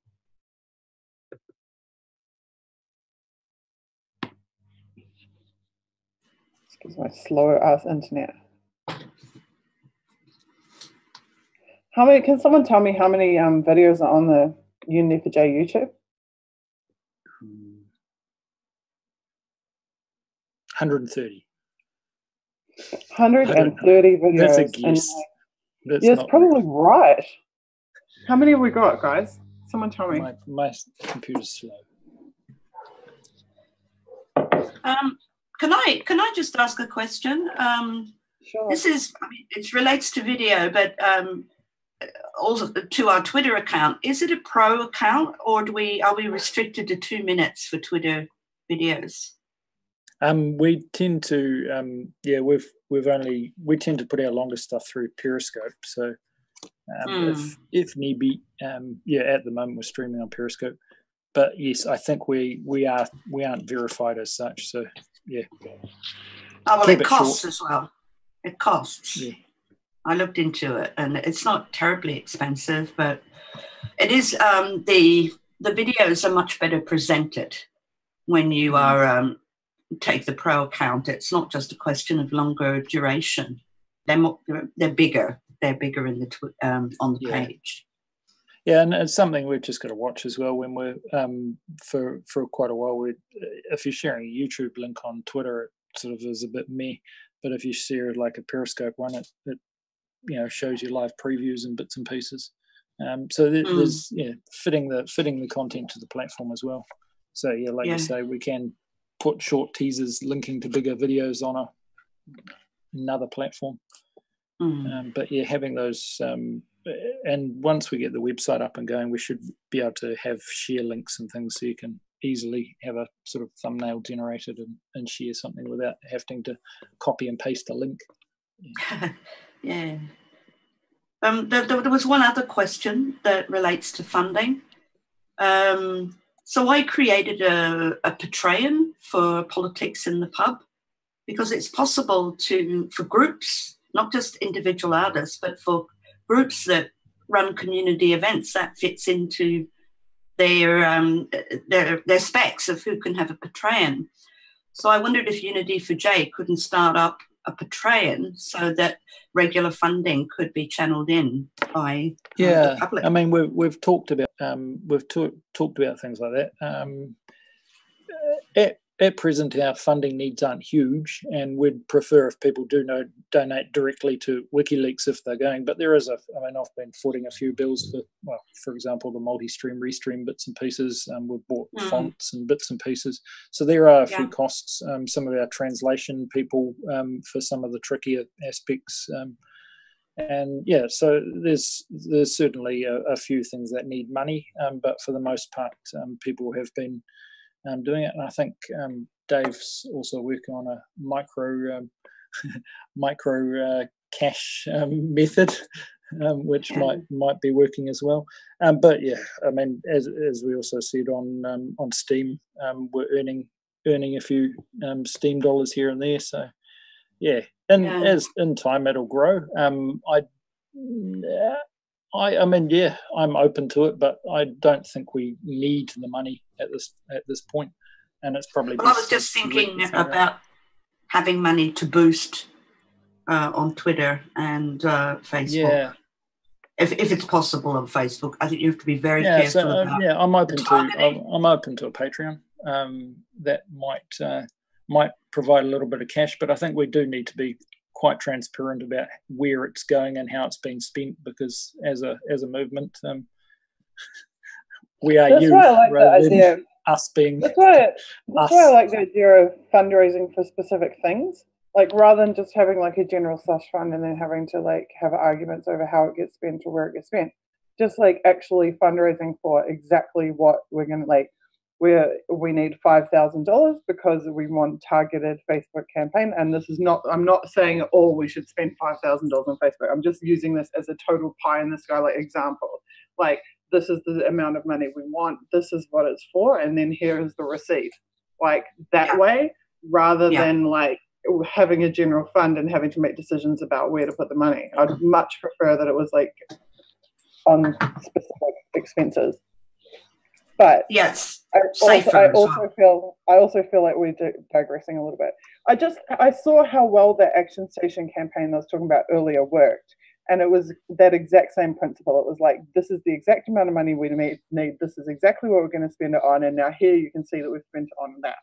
Like, that is a really, really good format, because I know from Occupy was really a beautiful, pure movement when it didn't ask for money. And then as soon as, because for about the first 2 weeks, there was no money involved in the movement. It was just everyone like giving generously of themselves and sharing their resources together, and that worked so well. But then as soon as we started like, accepting donations from the general public on the street, like it just went to hell. It was really not good. It was very messy.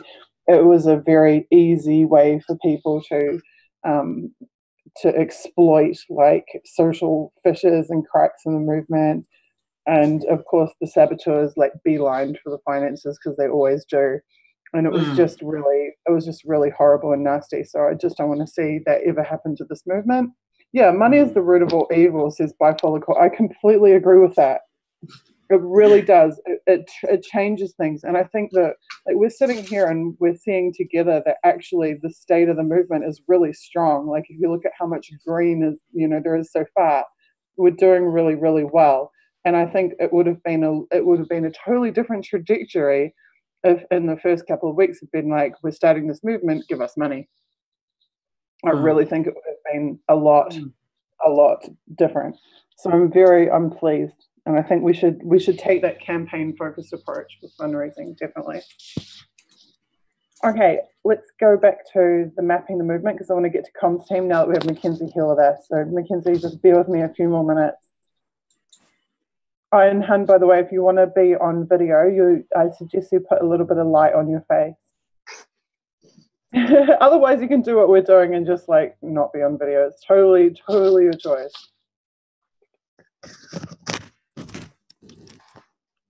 Okay, so video team, somebody said just before we have 190 something videos, 194 videos. That's just absolutely incredible. 97% of stats are made up on the spot.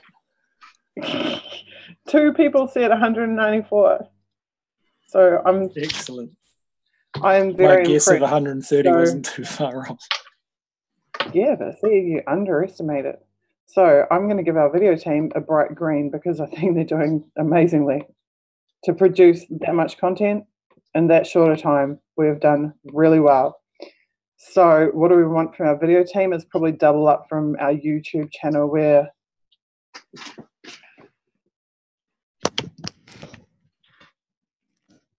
I think we should separate the comments we had earlier. So this is what we want from YouTubers is to mirror our content and to create their own playlists of our content on their channels. And all of those different things, do streams about us. Right, so we need more subscribers and better presentation of the content that we do have. That's what we need from our video people.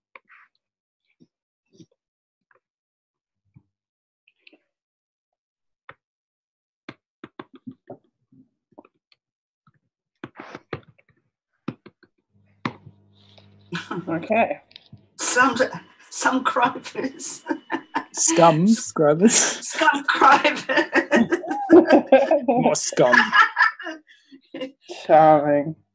I can imagine Alex Jones saying that. Hey, all you scum scribers out there.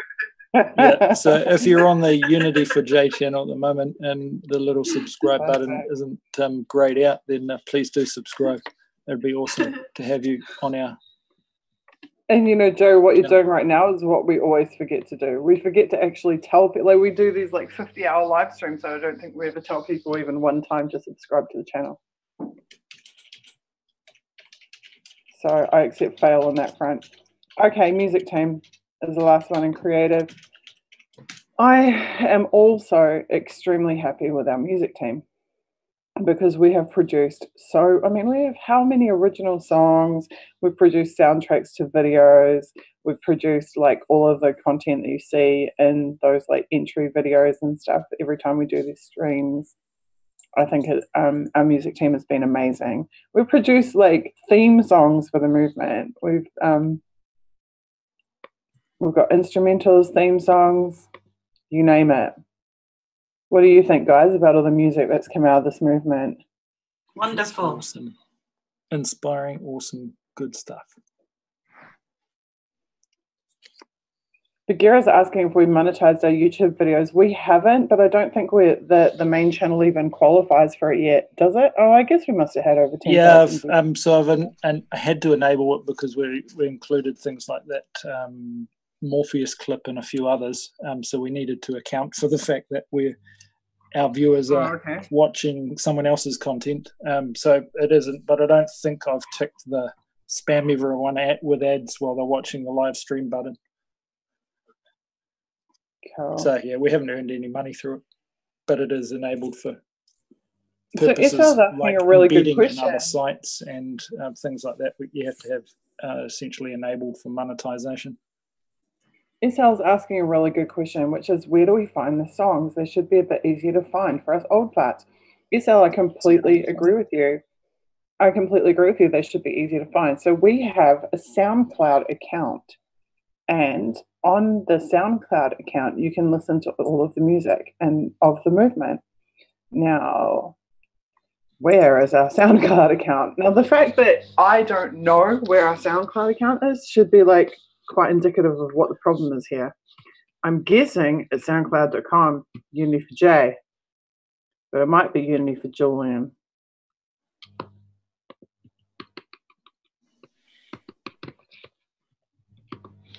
Yeah, I'll make sure I go through and get all those links to the primary accounts in the topic of the channels and Discord at least. And here it is, right here. 21 followers.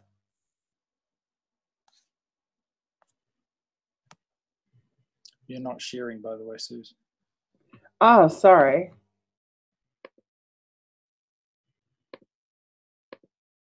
So our SoundCloud account is soundcloud.com/user-5848058829. Yeah, that's really helpful.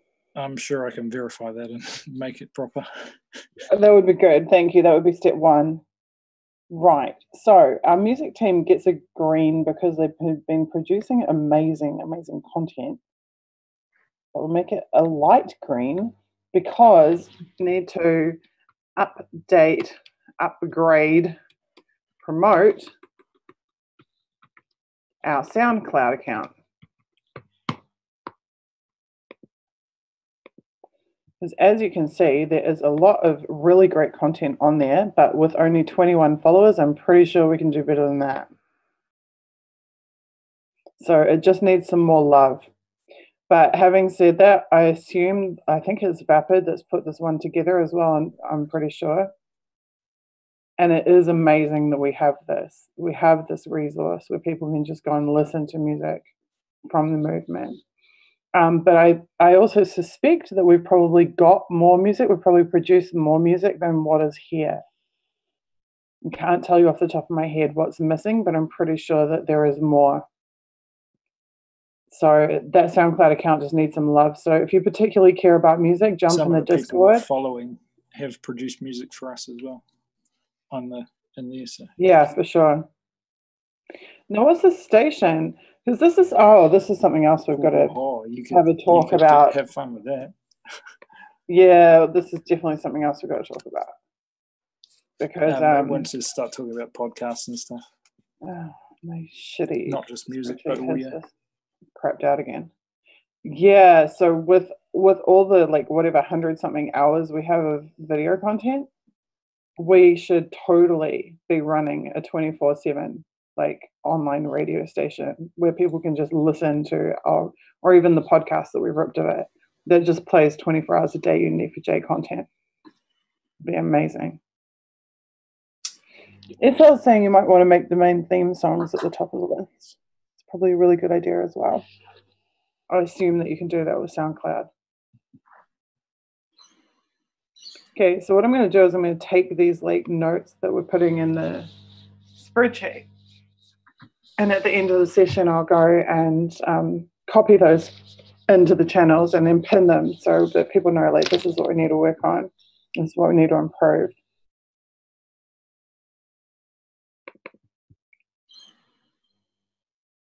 Bear with me, I'll just fetch my spreadsheet back.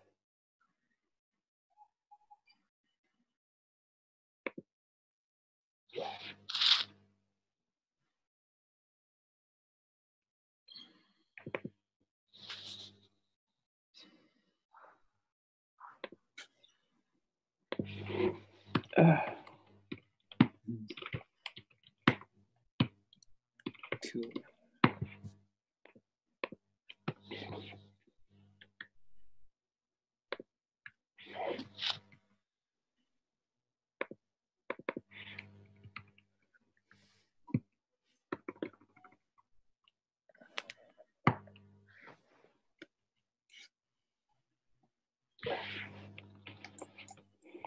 Joe, yeah. My computer is crashing my spreadsheet every 5 seconds. My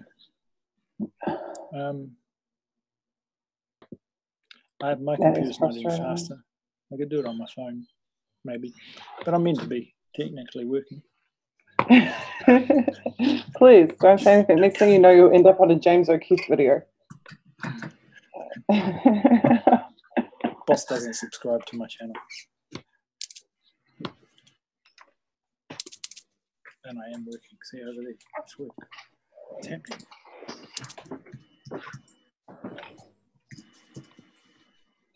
Okay, sorry, 1 minute, guys. Bear with me.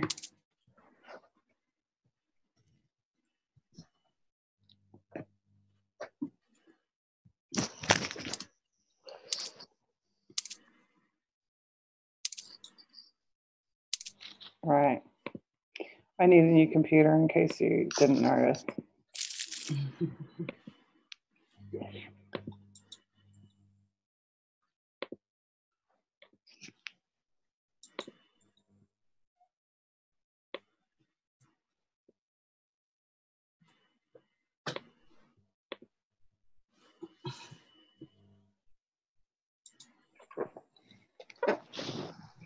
I'm very pleased in general that we're doing this because this is something that I'd really wanted us to do for a while. This whole like red, yellow, green thing, so that we had a really transparent way of seeing like exactly where we're at and what we need to do.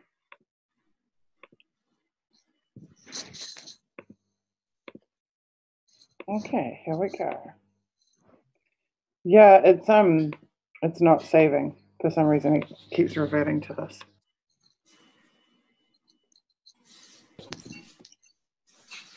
How helpful.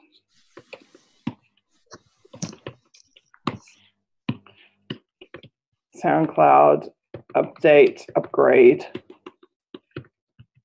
promote, theme music at top.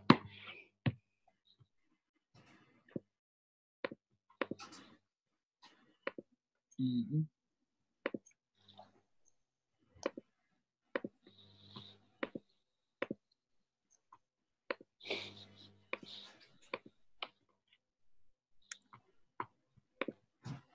Okay, so I think we can move on to comms now.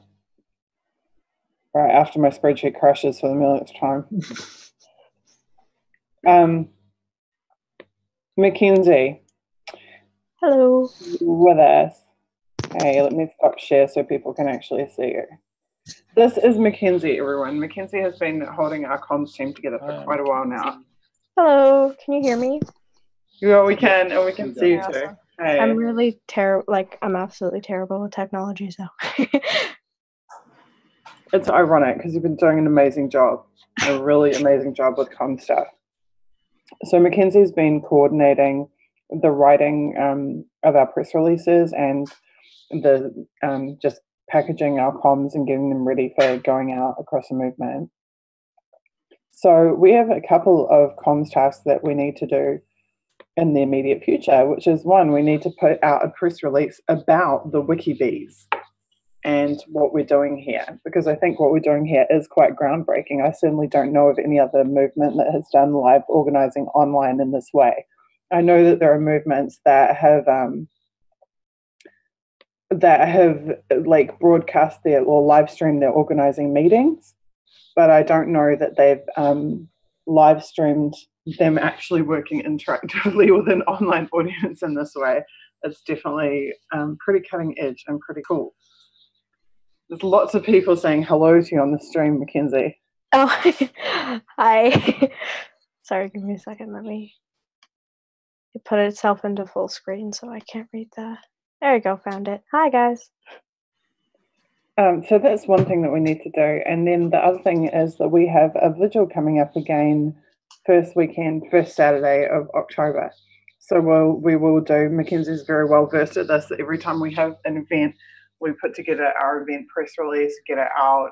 We sometimes do a second press release with confirmation of who's going to be there. Like, spoiler alert, we've got John Kiriakou confirmed for this next one in first weekend of October. Yeah, I can see Kathy's dancing. I know I dance every time John's like coming.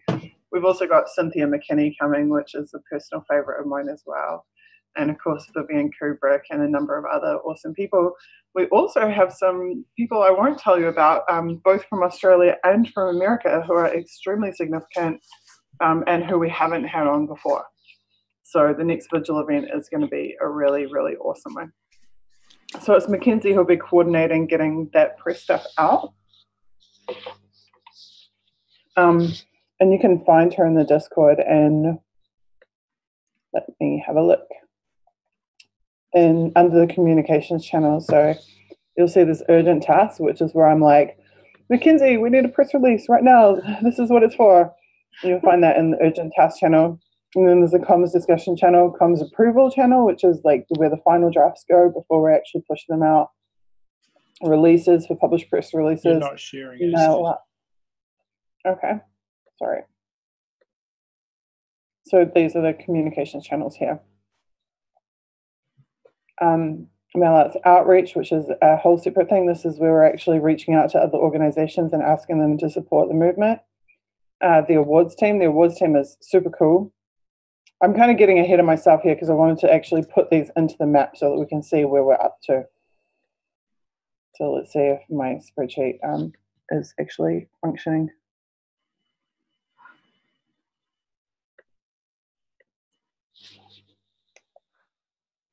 In fact, where can I upload this to the server? Into Wikibase? No, it'll just get lost in the flood of comments, won't it? Joe, where should I upload the movement map so that, at least in this incarnation, so that it doesn't like... Yeah, you can pin it to Wikibase totally or somewhere like that. That's a good idea. Why didn't I think of that? Share it on iCloud with me. Yeah. Yeah, this is the strangest like bug ever because I'm actually saving and it's reverting to a previous save every time it crashes. I've actually never seen it do that before. I might just duplicate it.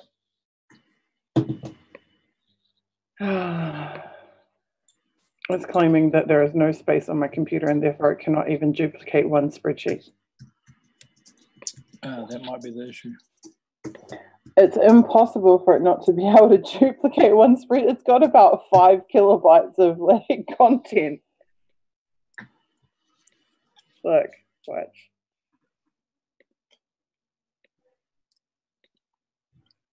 The operation couldn't be completed. No space. So like my device doesn't have 5 kilobytes. Come on now. Okay, let me upload what I do have to Wikibase.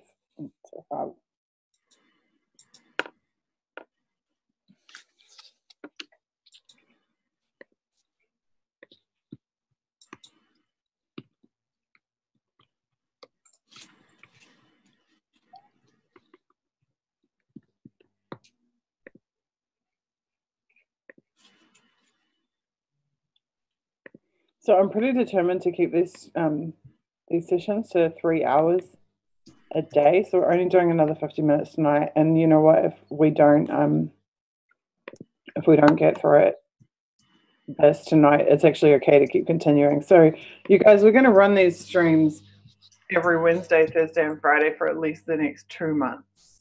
I think 2 months is about the right amount of time for us to start seeing really, really good traction as a result of it. And even if we spent this entire first week just mapping and understanding exactly where we're at, then I would be okay with that. But I don't think that's going to happen. I think we'll get through it easily by tomorrow night. And then we're going to start breaking it down into our task list and working our way through it in achievable chunks. So I have just uploaded it's an Apple file. Yeah. That I've just pinned to the Wikibase channel in the Discord server. If you guys hear us going on and on about the Discord server, but you don't know like what it is or how to be a part of it, go to unityforj.com/Discord. And when you show up in the introduce yourself, your best bet, if you really don't understand what you're doing, your best bet is to just tag one of the mod names and ask for help.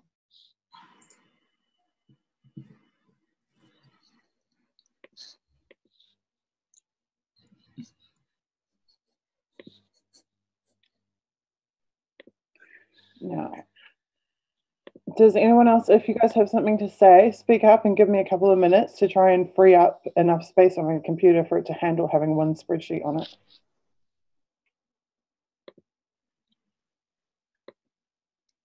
Kathy or anyone? Speak up, guys. I do have something to say, but I'm not sure if it's off topic at the moment. It was just a little comment made a while ago about the website, and I think it could be more of a central hub for all of our other platforms. I mean, on my own site, I've just put icons for all of the different social media platforms people can find me on. Yeah, totally. We've been a bit slow at getting things. I mean, I think it was probably a while before we even got a link to our Discord, and people have asked, can we have buttons so you can easily subscribe to the YouTube and things like that. And actually, yeah, that's right. And the other thing, we do have a 2.0 website, and we're working towards that. We're just a bit slow at some of the stuff, it seems. But the other thing, which I feel is very important, is on the participants page or place on the page. There, it looks like there's links, but it's just the person's name that comes up. So I think already we could put a link on each one of those. Yeah, totally. So links to like their Twitter or their profile online or some work or no. Them on the stream, them talking on the in the vigil. We can, even if there's not a standalone video, it's quite easy to put a link where it jumps to a certain time. And immediately you've got that person talking on one of our vigils. Yep, that's the way. You can just jump straight in. It would really improve the navigation and centralize a place where people can get to all of those talks by name of participant. Because when you're going through a 10-hour vigil, it's very hard to find the speaker you want to come in at the right place. Probably come in a few minutes before.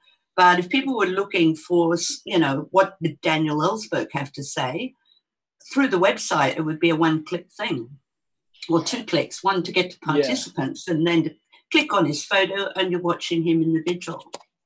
If I could add, I think it might actually be helpful as well to put a little introduction to the person themselves, like what their titles are, what they do, that sort of thing, because I know a lot of people don't know necessarily who everyone is, and even when comms team is going through trying to write the descriptions, sometimes it's hard for us to find, like, okay, this person is a journalist, this person is an activist, that kind of stuff. So a description would definitely help, not only people who are looking to watch the videos, but also people who are looking to write the descriptions for the videos. Yeah, totally. Yeah. And that's been a much requested thing. Fleur's passed that on as well. And so we're gearing up to sort of make sure that the movement has sort of one source of data for everything, whether it's a bio or a preferred name for someone, or their picture or something like that. So we know what the things are, and we can use them everywhere. Because everyone's always trying to find that sort of information. But one of the things, and the scribes have been doing a great job of this, is indexing videos and trying to find those spaces where these quotes that we've talked about and published far and wide have come from, because everyone wants to know the source of that and go back to where it was said and know that we're not just making up something about some. So we're hoping to expand out that a participant has quotes and has collateral, has bio and bits and pieces that we can relate back to them. One of the things that I was thinking of as well is that with the social media accounts, because Twitter and Facebook are so well established, we could use Twitter and Facebook to promote all the other social media accounts. So perhaps we start having, for example, on Twitter tweets that, one for Pinterest when that account is launched, another one for Instagram, another one for, so we just start tweeting individual tweets to promote each of these other social media accounts. This is what's going on in Reddit. Did you know that Unity for Jade has this happening? Totally, yeah. Because we expanded so quickly initially, we sort of didn't it was too much to deal with at the time, and we haven't really refocused. And I think this WikiBees effort will be good at starting to focus in on the tasks that need to be done and actually doing them. And it's good to have that overview and start to drill down. So totally. And we need volunteers, people in the chat rooms. We need volunteers for all of these social media accounts, please. Yep, totally. I can definitely and that's the easiest thing. If you're on our Discord, just tick the ones that you're on already, the platforms you're familiar with, and see how you can help, whether it is just helping out, sharing some content that you see, or whether it is actually moderating or sort of creating some of these posts and things on these accounts. So it's fantastic, the people that have been doing that and stepping up. And yeah, we're happy to trust you with some of the keys to the kingdom. so get in there and help out. Yeah, it's not just about click and retweet. There's what do they call it on Tumblr? Yeah, so there's lots of things to do.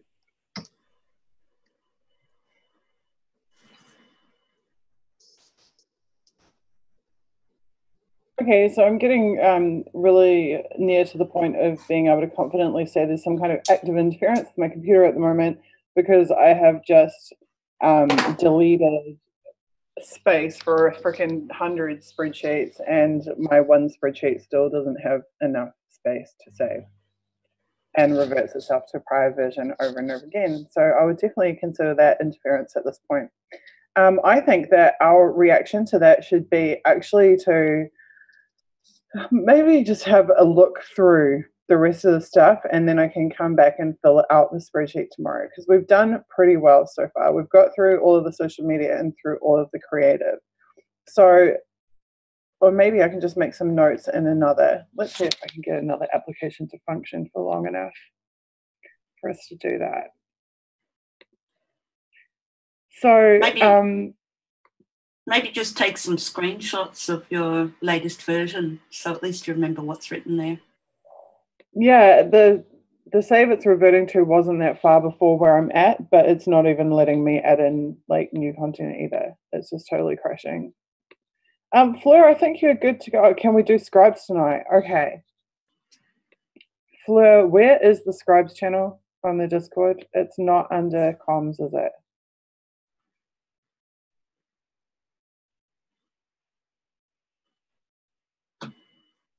It's Sorry, under tech. It's under tech. It's under tech. Okay, let's finish off comms and then let's go to tech. And then tomorrow we will do translations and news. And I think that'll be it. Yeah, good. Yeah, it will be. Okay, cool. Okay, so I'm just going to grab another application, and I just want to make some notes about the comms stuff. And then Fleur, we will do you next.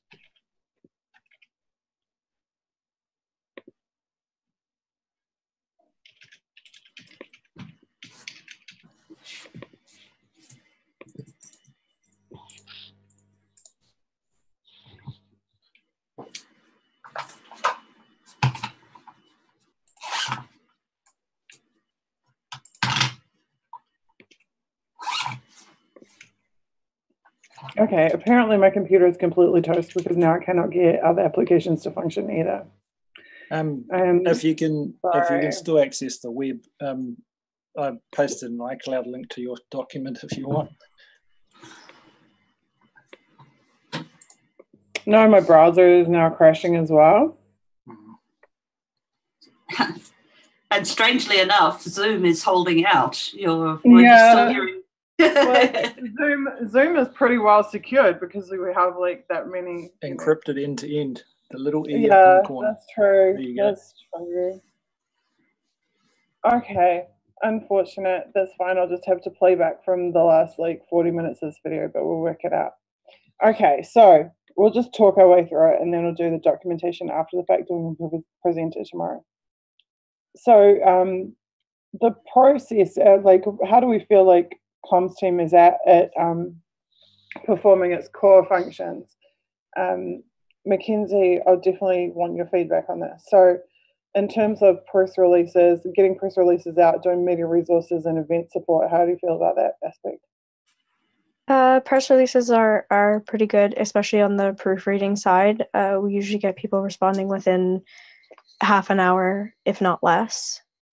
So those are pretty good. In terms of the actual writing of the press release, it's been pretty consistently me or you, so we could probably use a few extra hands with the first drafts, but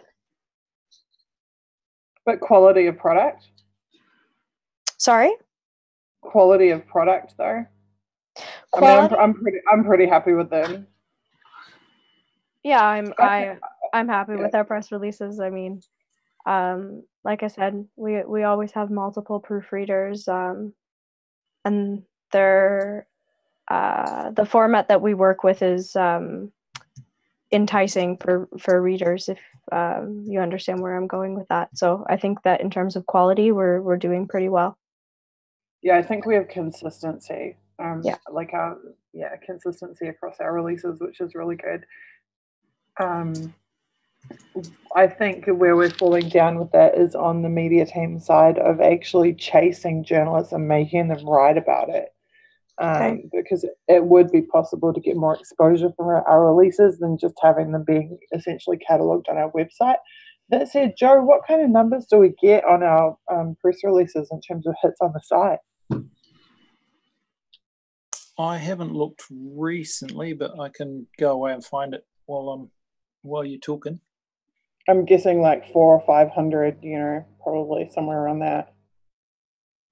But Sounds that's a total it's a total guess as to what it would be. But I'd say the majority of those hits isn't actually from getting them to press, it's just from publishing them on Twitter and whatnot. I think they're probably more highly read there than they are. In my experience, mainstream media will literally just throw them in the bin. Like they'll hit delete as soon as they see the word unplanned or Julian Assange. Like they actually are that corrupt. So unfortunately, however, I think that we have a lot of movement supporters that see, Christine Assange tweet out the press release or unplanned account tweet out the press release and do actually take the time to read it and see, oh, what are we doing next? Okay, in terms of like event support, I'm pretty happy with it. We always have our media resources done. We always have the things that we need when it comes to events. So then moving on through rest of comms team, we have outreach. Now, outreach is in total stasis at the moment. It's had some really good work done on it, but we were just today talking about the fact that we, I think, Kitty, this is probably a good one for you because the research team has been the one that's generated the outreach list. Do you want to talk a bit about that process? Well, what we've had is teams that have been putting together thousands of names and email addresses, Twitter accounts, and other contact information so that the outreach team can send out emails to promote whatever they're promoting, to bring people in to generate support. I think there's been some issues with some of the lists. I'm still not entirely 100% clear on what the problem is. I think that we need to still do, there's a lot of work to do to get those lists maintained and up and running. We have had teams working on them, but it seems to be slowing down a little bit right now. The other issue I believe that came up was that when we weren't keeping track of the accounts that had been emailed, and we need to start doing that. So that's something new that we are looking at as to incorporate as part of the process. So we will start that when I get a chance to arrange a meeting with Joe Manji here and take a look at what the status of that is and how we can effectively set that up. Yeah. So totally. what I would add to that is that we had some amazing work go into our pitch letter that we're sending out to these organizations. And we really nailed an absolutely beautiful document that we're sending to them. Now, I think Joe, you'll be able to answer this. There was a list of some 2,500 organizations that was going out to, right? That was the number Alex gave me. Yeah. So that's sort of where it was at the start of September. So we imported the list. But how many have been actually sent? Yeah, and that's the bit that I'm not sure of. I think we were concentrating mainly on the amnesty push, and we'd sort of left that alone.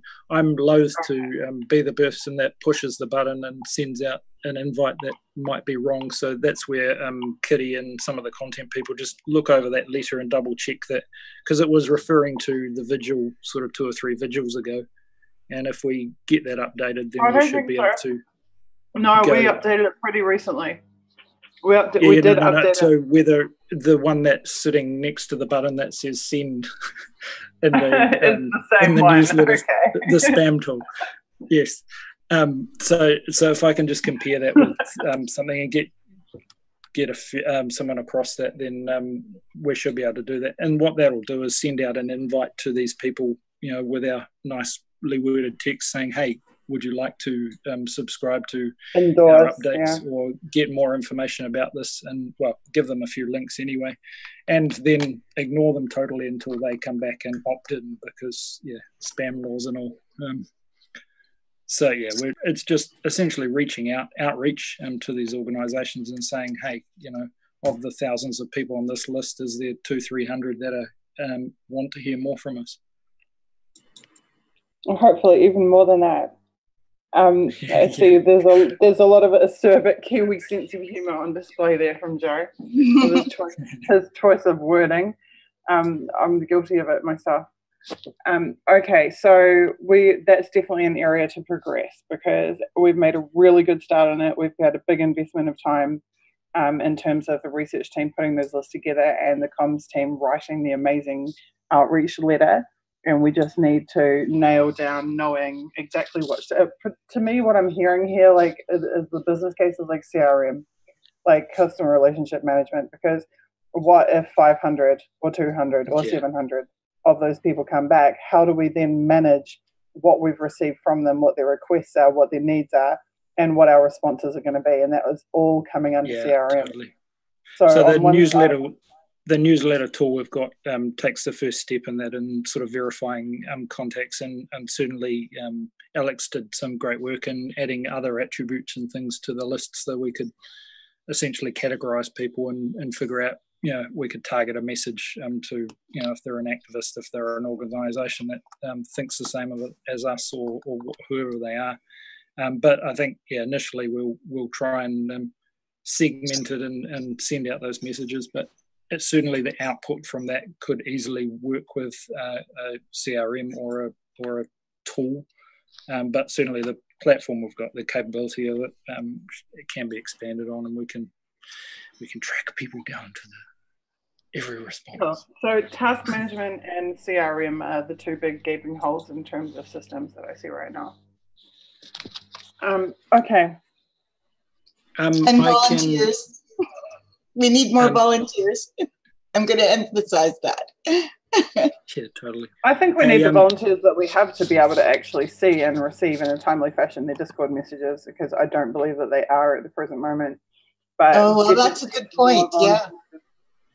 Because I see a lot of people are sending me messages saying, I can't see my channel, I can't see any content in my channels, like, why is this? And I don't have an answer for them, because the only answer that could be is there's some kind of malicious tinkering happening somewhere along the way, which is partly why I think that us building WikiBees is going to be really important, because if we can have 300, 400, 500 people working in these sessions together, which is where I want to get to by the time that we actually have task lists, and then people don't have to listen to me sitting here giving them a task. They can just go to the Pirate Pad or whatever and go, oh, I can do this, I can do that, and run off and do it and then update it. That's where we're aiming to get to here. I'm aiming to get to the point where in 2 months I can't actually make the stream for some reason and still shit is getting done on a massive scale, without me even being here. That's the ideal, because this movement shouldn't be dependent on me or on any one person, and I very much want to build to that point. Yeah. Yeah, and I suppose that was something when we were talking about press releases earlier.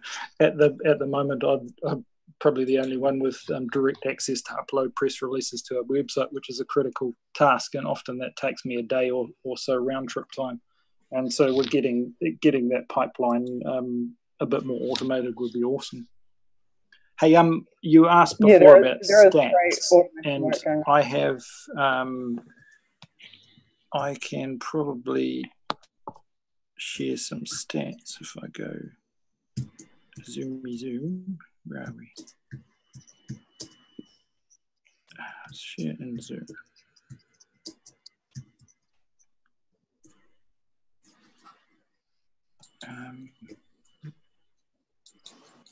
Yeah, so over here, yeah. So once we put together, once someone reminded me, we yeah, certainly in the last month or so, yeah, a good 1,000 odd visits. I think somewhere if we scroll down, lots of New Zealanders in the United States. I saw there's something. Yes, so there you go. There's things like your Amnesty International, right? That's good. Amnesty and PRs and various things. So certainly the Amnesty one saw quite a few hits. But every single these are okay. They're sorted by hits. Yeah. Okay.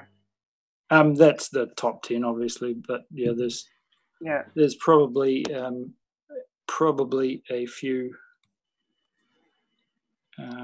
few more bits and pieces here, but yeah, at least 1,000. So EM.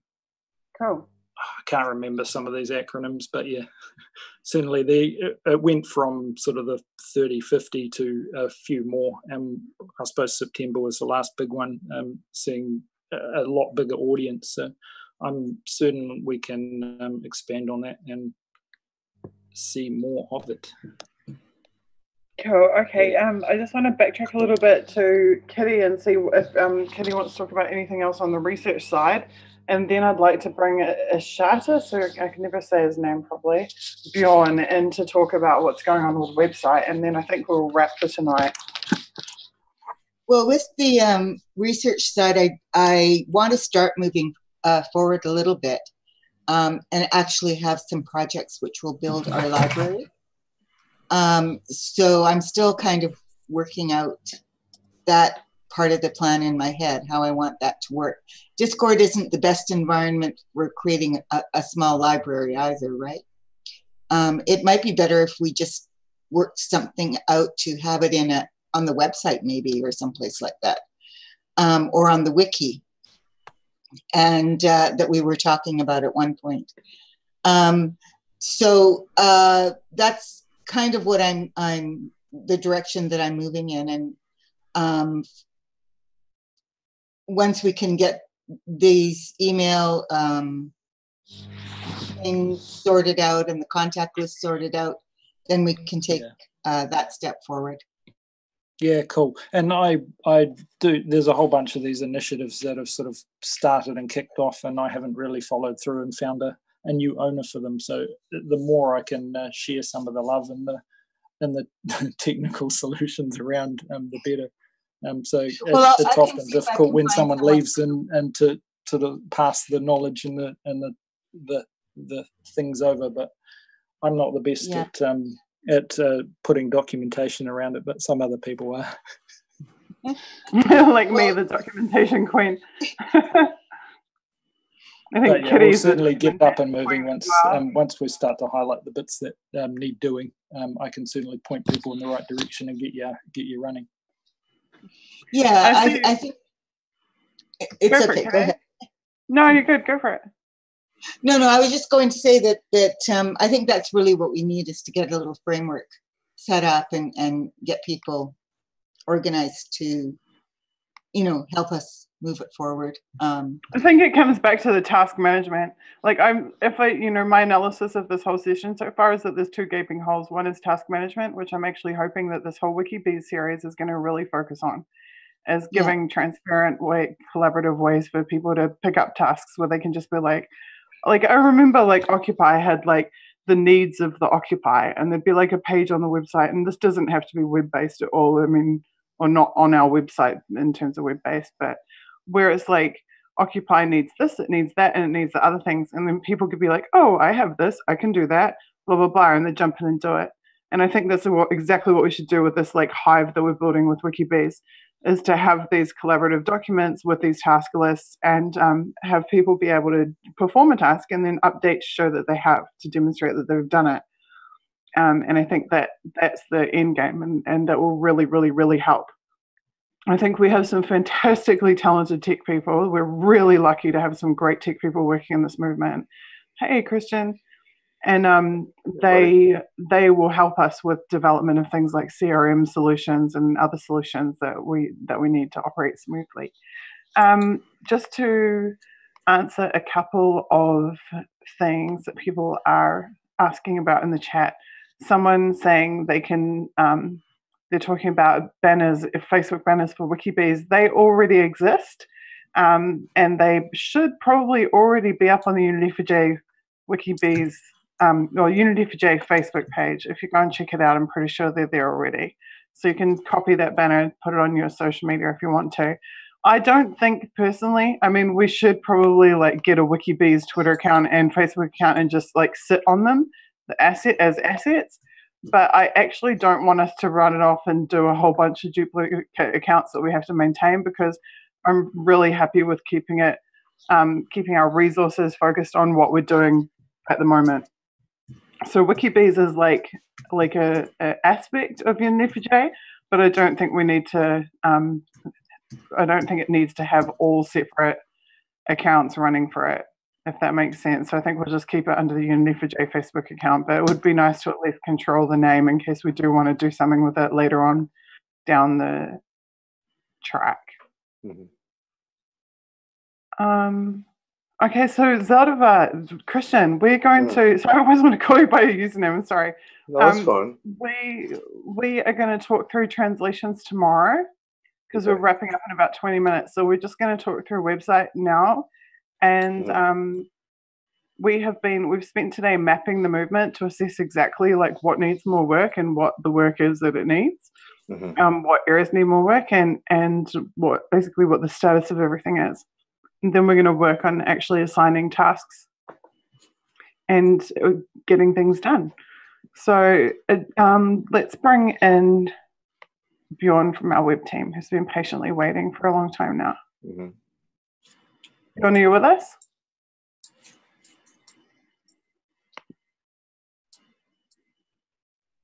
So Bjorn has been doing a bunch of work on our website, because our website, we want to be a whole lot cooler than it is right now. And although it doesn't look to the average person probably like there's much difference in the condition of our website currently, if we scroll down here and we have a look, maybe we should start with Joe explaining what this is. Joe, so down the bottom of our Discord, there's a bunch of channels which mere mortals probably can't see, because that's how I like things. So the web team hides out with the web dev and ops, sort of web development and operational stuff.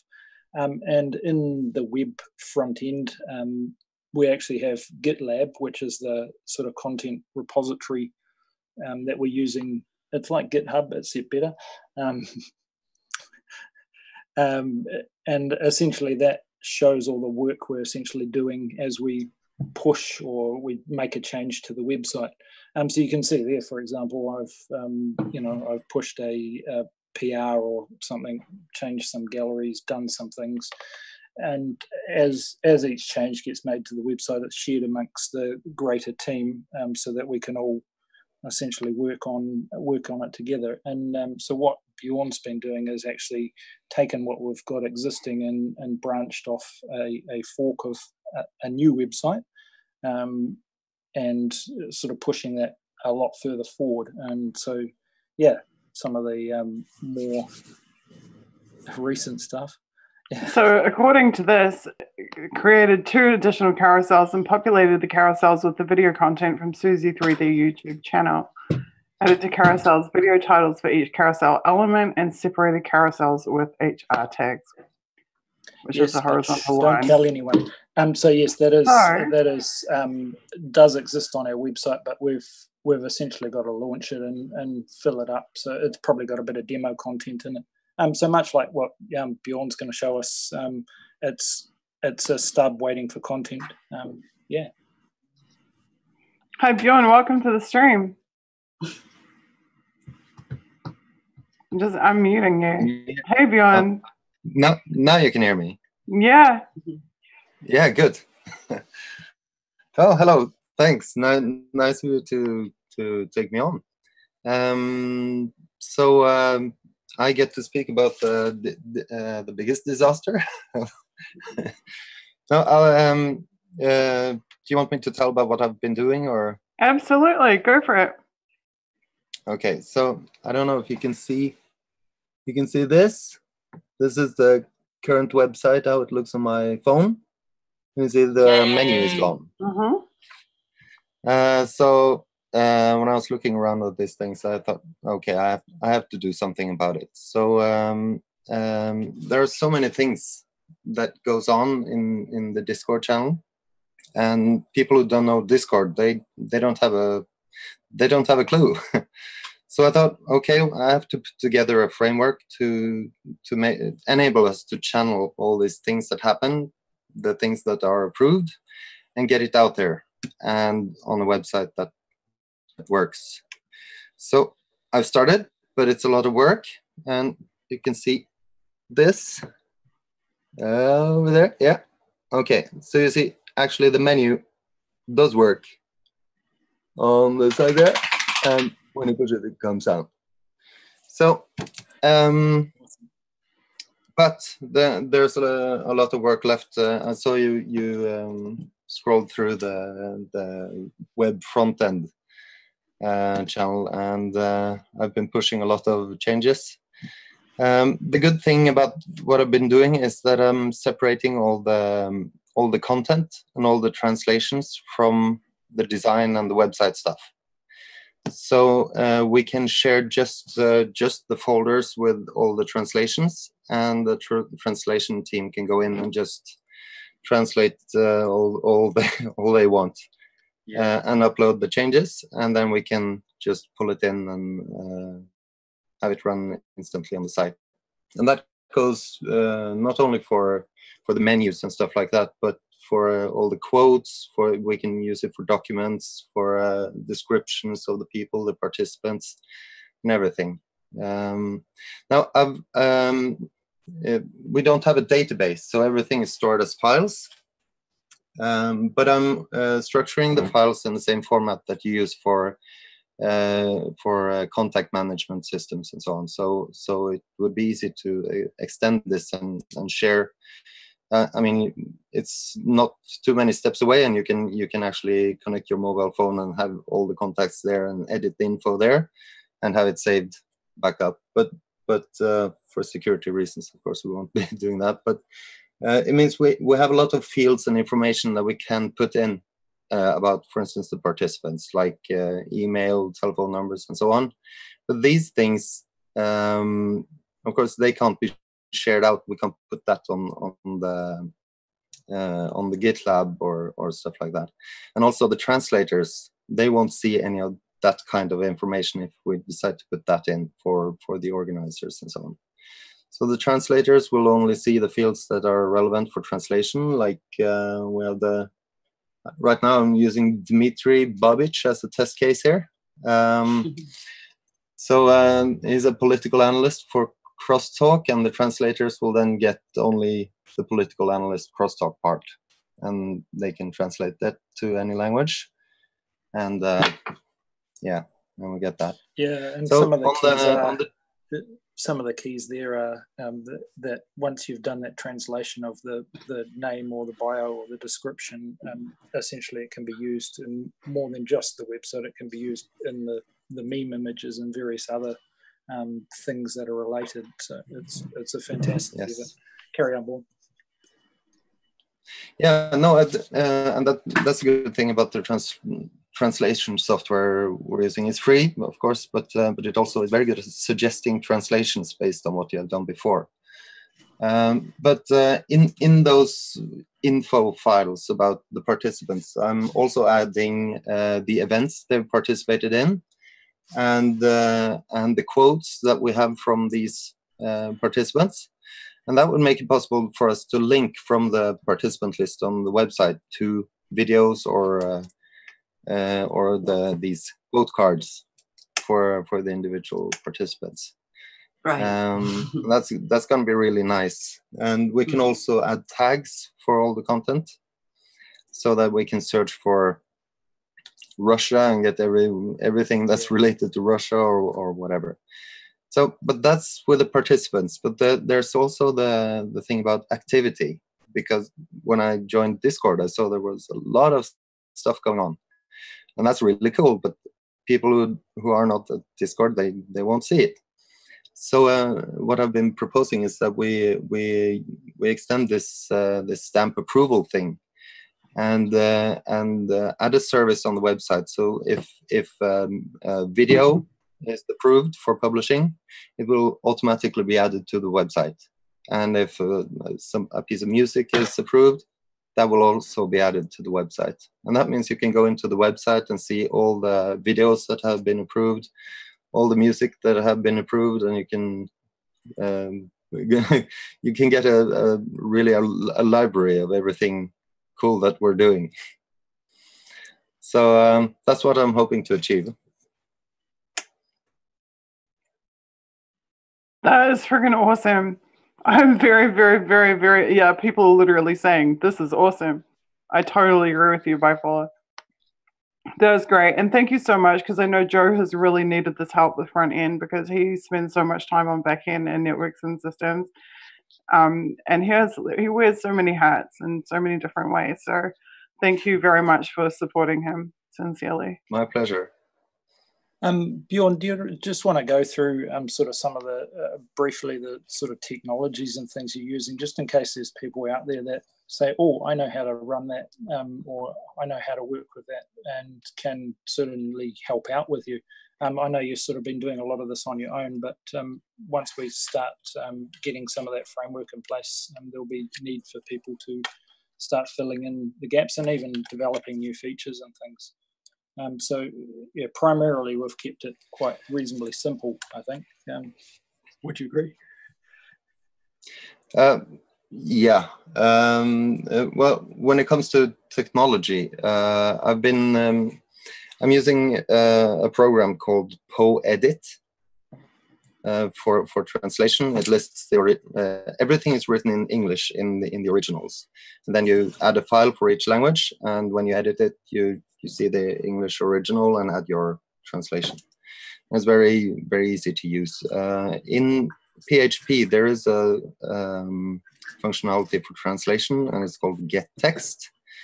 And this has been a standard for I don't know how many years, 17 years or something. Yeah. So it's very standardized. It's yeah.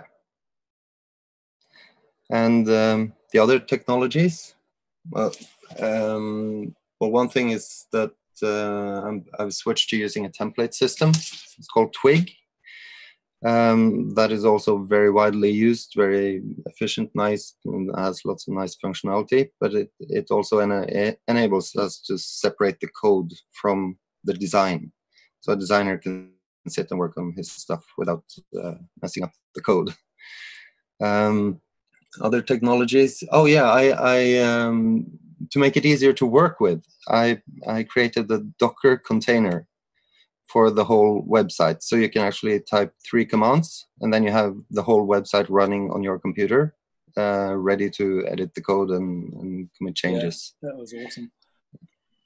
But I think I made it private. I just added you, Joe. So I can, it's no problem. I can just make it public.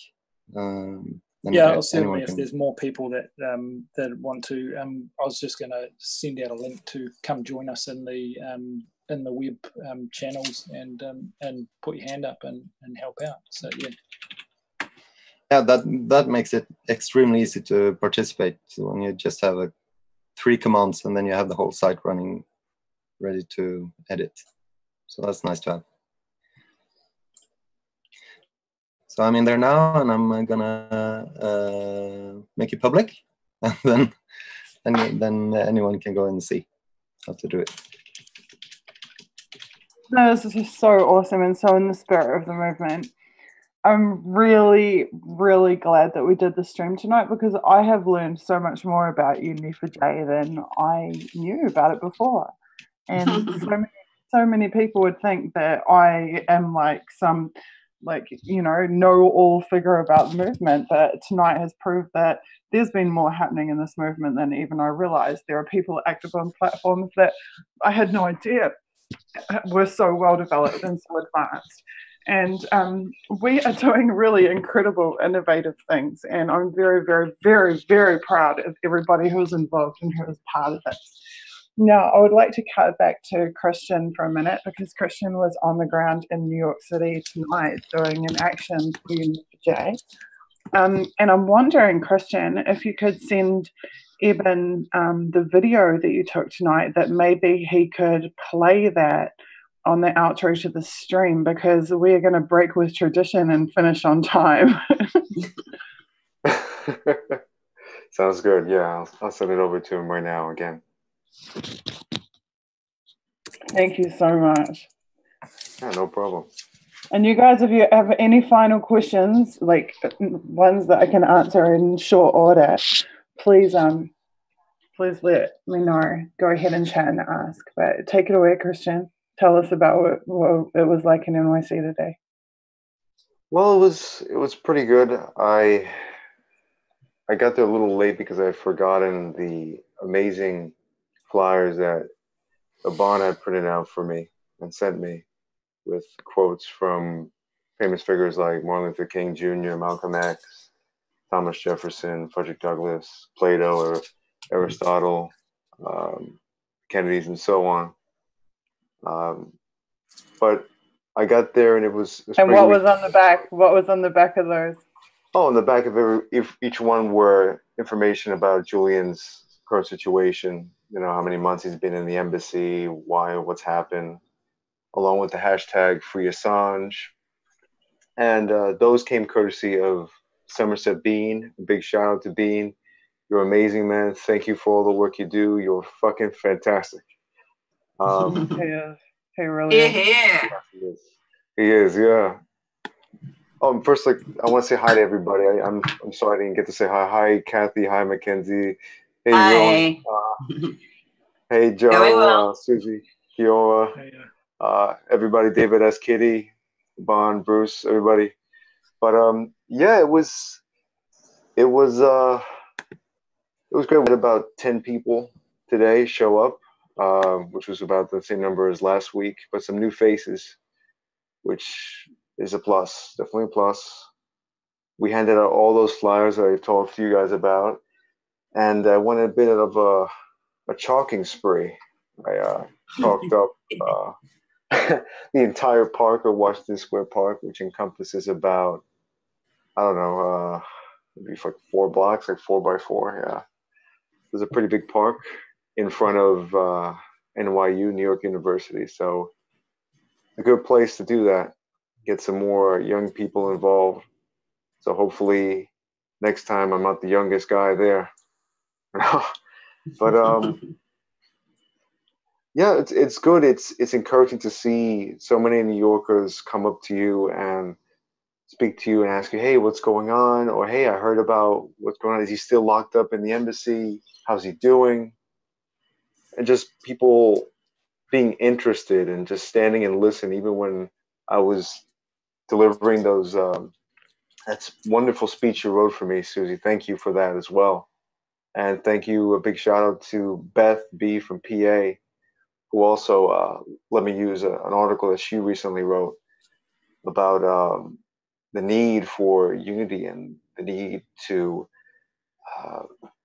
avoid divisiveness at all costs when it comes to things like this.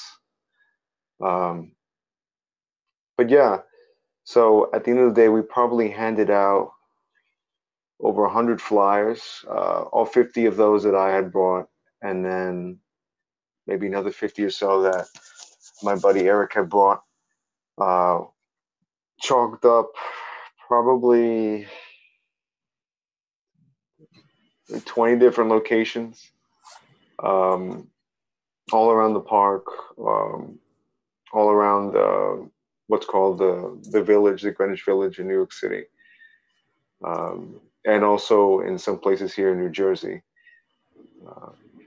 So yeah, it was definitely a success, and I'm hoping for a bigger turnout next time and some new faces next time. And I just sent Iban the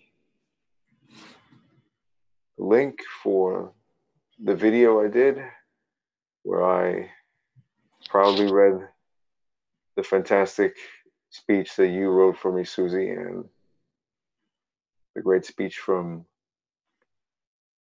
Beth B. From Baby. God, she's amazing. She is such a wonderful woman.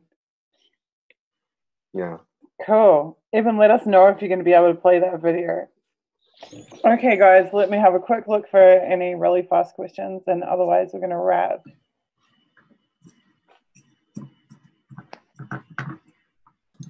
Yeah, you sent me a... Sorry. No, go for it. Christian, you sent me a link to the current live stream. Are you talking about the New York City live stream? New York City Action for Assange? Oh, yeah. Oh, I'm sorry. I'm sorry, brother. Hold on. Well, I'll do it right now. I'm sorry.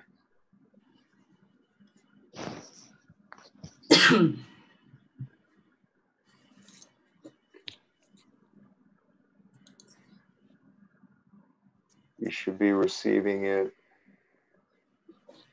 right about now.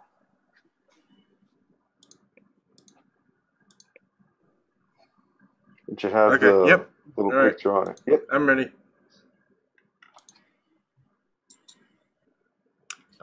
So do you want me to end it? Susie? Yeah, sure. I'm just trying to think about like what I would like to say. Oh, right. Okay. So I made a promise, like when I said we'd put this together, a week ago, 2 weeks ago, that we would have like a Pacific time zone, an Eastern time zone, a European time zone. I haven't been able to make that work with the hours yet. So just for this week, so far, it's going to be 8 to 11 Eastern, Wednesday, Thursday, Friday. I just want to apologize to the people who that inconveniences in terms of time zones. I will try to keep my promise of having a different slot for each different continent in the coming weeks. Aside from that, I'm really happy. I'm so happy we did this stream because I feel like it showed me a couple of things. One, it showed me how much further developed we are and how much more work we've done than it's easy to realize when you're because I'm always focused on what we're doing next, what we're doing next, what we're doing next. I don't often get to do to really understand the depth of the work, the breadth of the work that has been done already. I think the movement's in much better shape than our adversaries realize, actually. I think they've been dancing on our graves a little bit early.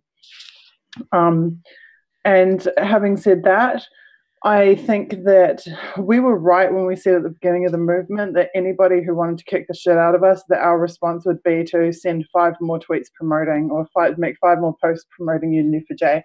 And that's precisely what I'm going to do going forward from this point on, because it's clearer to me than ever before how many beautiful, credible, ethical people are involved in this movement and how they're in it for the right reasons, and they are acting from their heart and really caring about Julian, really caring about WikiLeaks and being really on the right side of history. And that is so much more important than what some idiot says about me or the movement or anyone else on, Twitter or whatever, that's going to be forgotten in 5 or 10 years. What won't be forgotten is that thousands of people came together to make this effort to do this. So thank you all for your love and your care and your attention.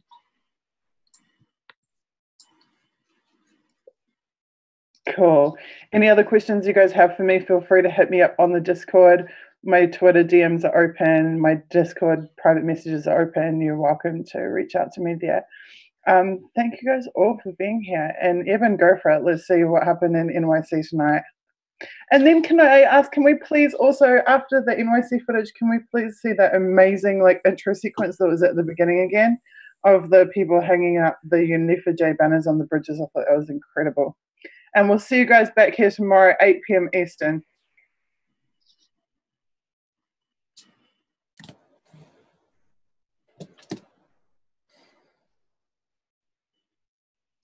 Hello? Yeah, are we off we're waiting for Evan to tell us we're off.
Yep, that's good, yeah. Everybody. Write that down if you want. Oh, that's good. Oh, no, that's fine, yeah. Okay. Testing, 1, 2, 3, testing. Hello everybody, my name is Christian Zalavar. I'm a part of the Unity for J movement, the movement to free journalist, editor, publisher Julian Assange from his arbitrary detention in the Ecuadorian embassy in London, England. His rights are being violated according to the Universal Declaration of Human Rights by the UN. Article 9, 13, and 19 are being violated.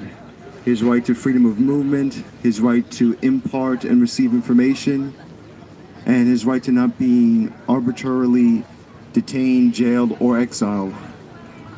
Right now, on Friday, it's going to be 6 months since he had his power cut off, since he had visitors prohibited entry into the Ecuadorian embassy. He is basically in solitary confinement, ladies and gentlemen. He is basically being tortured.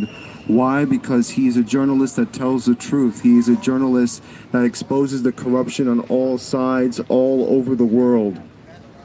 That is why they want him silent. And so I have a few statements here from people within the Unity for J movement that wish to convey a few messages and some kind words to everybody here. So first off, I want to read a little article from Beth B. from Pennsylvania. She writes an article called "Julian Assange's Life is More Important Than Politics." And I quote, "I've been part of Unity for J for several months now, and I realized something last night that I think I should share. I don't know the political affiliations of those with whom I interact with here, and I really don't care what their political affiliations are. That's not important to me or to the mission of the hashtag Unity for J movement. However, too many people recently have been criticizing the movement because of the political views of some of the group's participants. My question to those critics is this: have you ever visited the Unity for J Discord site? If you do, you'll find that it's made up of numerous sections and subsections, each one designed for a specific purpose. Members of the community are given the opportunity to choose whatever roles they want based on their individual skills and interests. And political discussions are not a part of the forums. There's no drama, no divisiveness, and no debating over political leanings, just a diverse group of people exchanging ideas and working for a single noble purpose: to free journalist Julian Assange. This is why hashtag Unity4J has been so effective. This movement shows that if people are able to leave their political differences at the door and work together towards a particular goal, we can achieve truly great and amazing things, and that scares the hell out of the deep state. It's their worst nightmare. They want to keep us divided, in conflict with each other, distracted by our differences, instead of focused on a common cause. I believe that in order to succeed in freeing Julian Assange, we need to put those differences aside and concentrate on the work ahead. To me, this man's life is more important than politics, and I won't allow politics to interfere with my efforts to save him. I also understand that for some, there are differences that they feel are insurmountable. I ask those people to do one thing. Visit Unity4J, that's unity4j.com/Discord, and take a look around. If you still do not want to participate, that's fine. You can start your own organization with like-minded people, or simply do what you want on your own. Whatever your decision, if you truly support Julian Assange, please keep in mind that he needs all of us to do whatever we can to free him. If you don't want to do so through hashtag Unity4J for whatever reasons, that's your prerogative, and I'll respect that.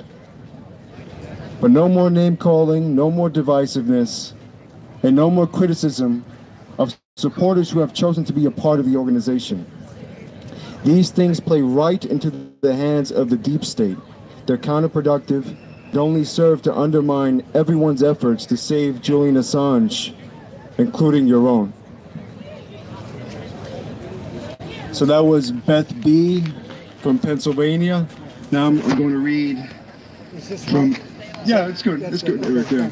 Yeah, right there is good. Yeah. Hey, everybody on YouTube. So right now I'm going to read from an amazing Kiwi, an amazing New Zealander journalist and leader, president of the Internet Party of New Zealand, journalist and activist Susie Dawson, who is also heavily involved in this movement to free WikiLeaks publisher, journalist Julian Assange.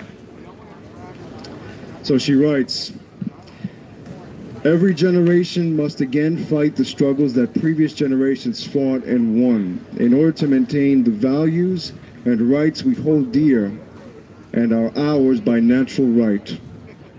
Freedom of speech and expression, of assembly and association are the core democratic values that all free people should enjoy.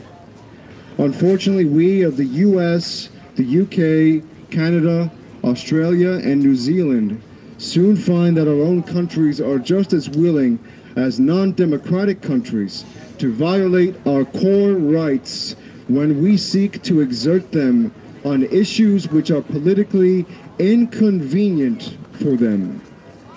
The only way for us to overcome this and protect our rights is to band together in ever greater numbers, in solidarity with one another, and raise our collective voices louder and louder until our governments fear to disagree with us, rather than us fearing to disagree with them.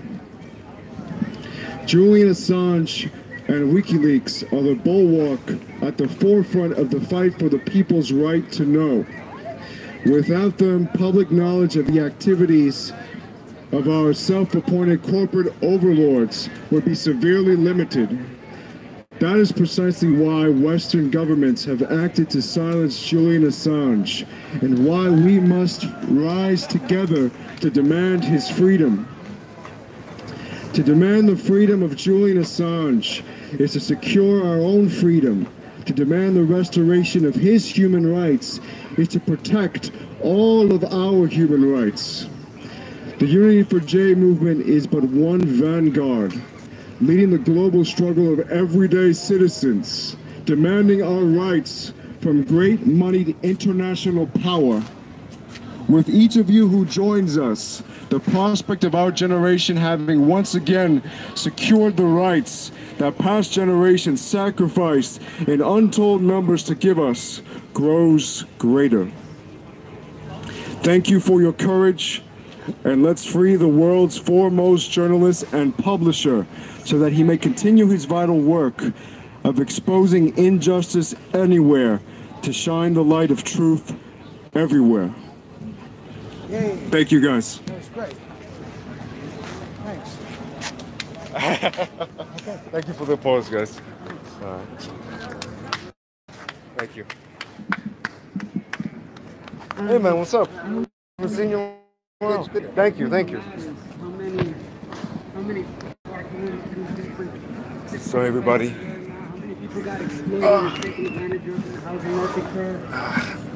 Just putting the speech away. Thank you, Susie. And thank you, Beth, for allowing me to speak for you guys over here.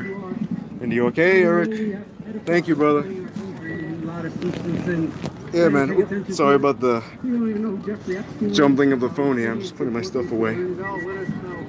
Jeffrey Epstein was a billionaire who had an island in the Bahamas. It was called Little St. James Place, but it was popularly dubbed sexually violent by our political leaders. Hey guys, I have more stuff if you want to hold them up while you're sitting here. I got a few here. Look. Jeffrey Epstein only ended up with, I think, a year and a half after having a getaway for the rich. So let me Bill just turn this Clinton around, illegally guys. rode on Hey, Shirley, the thank you. Lolita Express, which was his plane, So we about 5 or 6 times without the CIA. Here we are. Illegal, but the worst part is that there was 13 and 14-year-old girls on there. They weren't just bringing them cocktails. This is something that's been going on. The girls on the island. It's about 6 of us. We're many, but we're plenty. About 20. So this guy is up pretty bad. And So guys, I'm gonna go hand out some more flyers. Oh, look, I'll see. Basically telling us what we need to hear and see. Understand how people still follow mass media when we know all through history the mass we're handing out communication this. has always been distorted. Thank you, man. Yeah, it was my buddy's idea. George Bush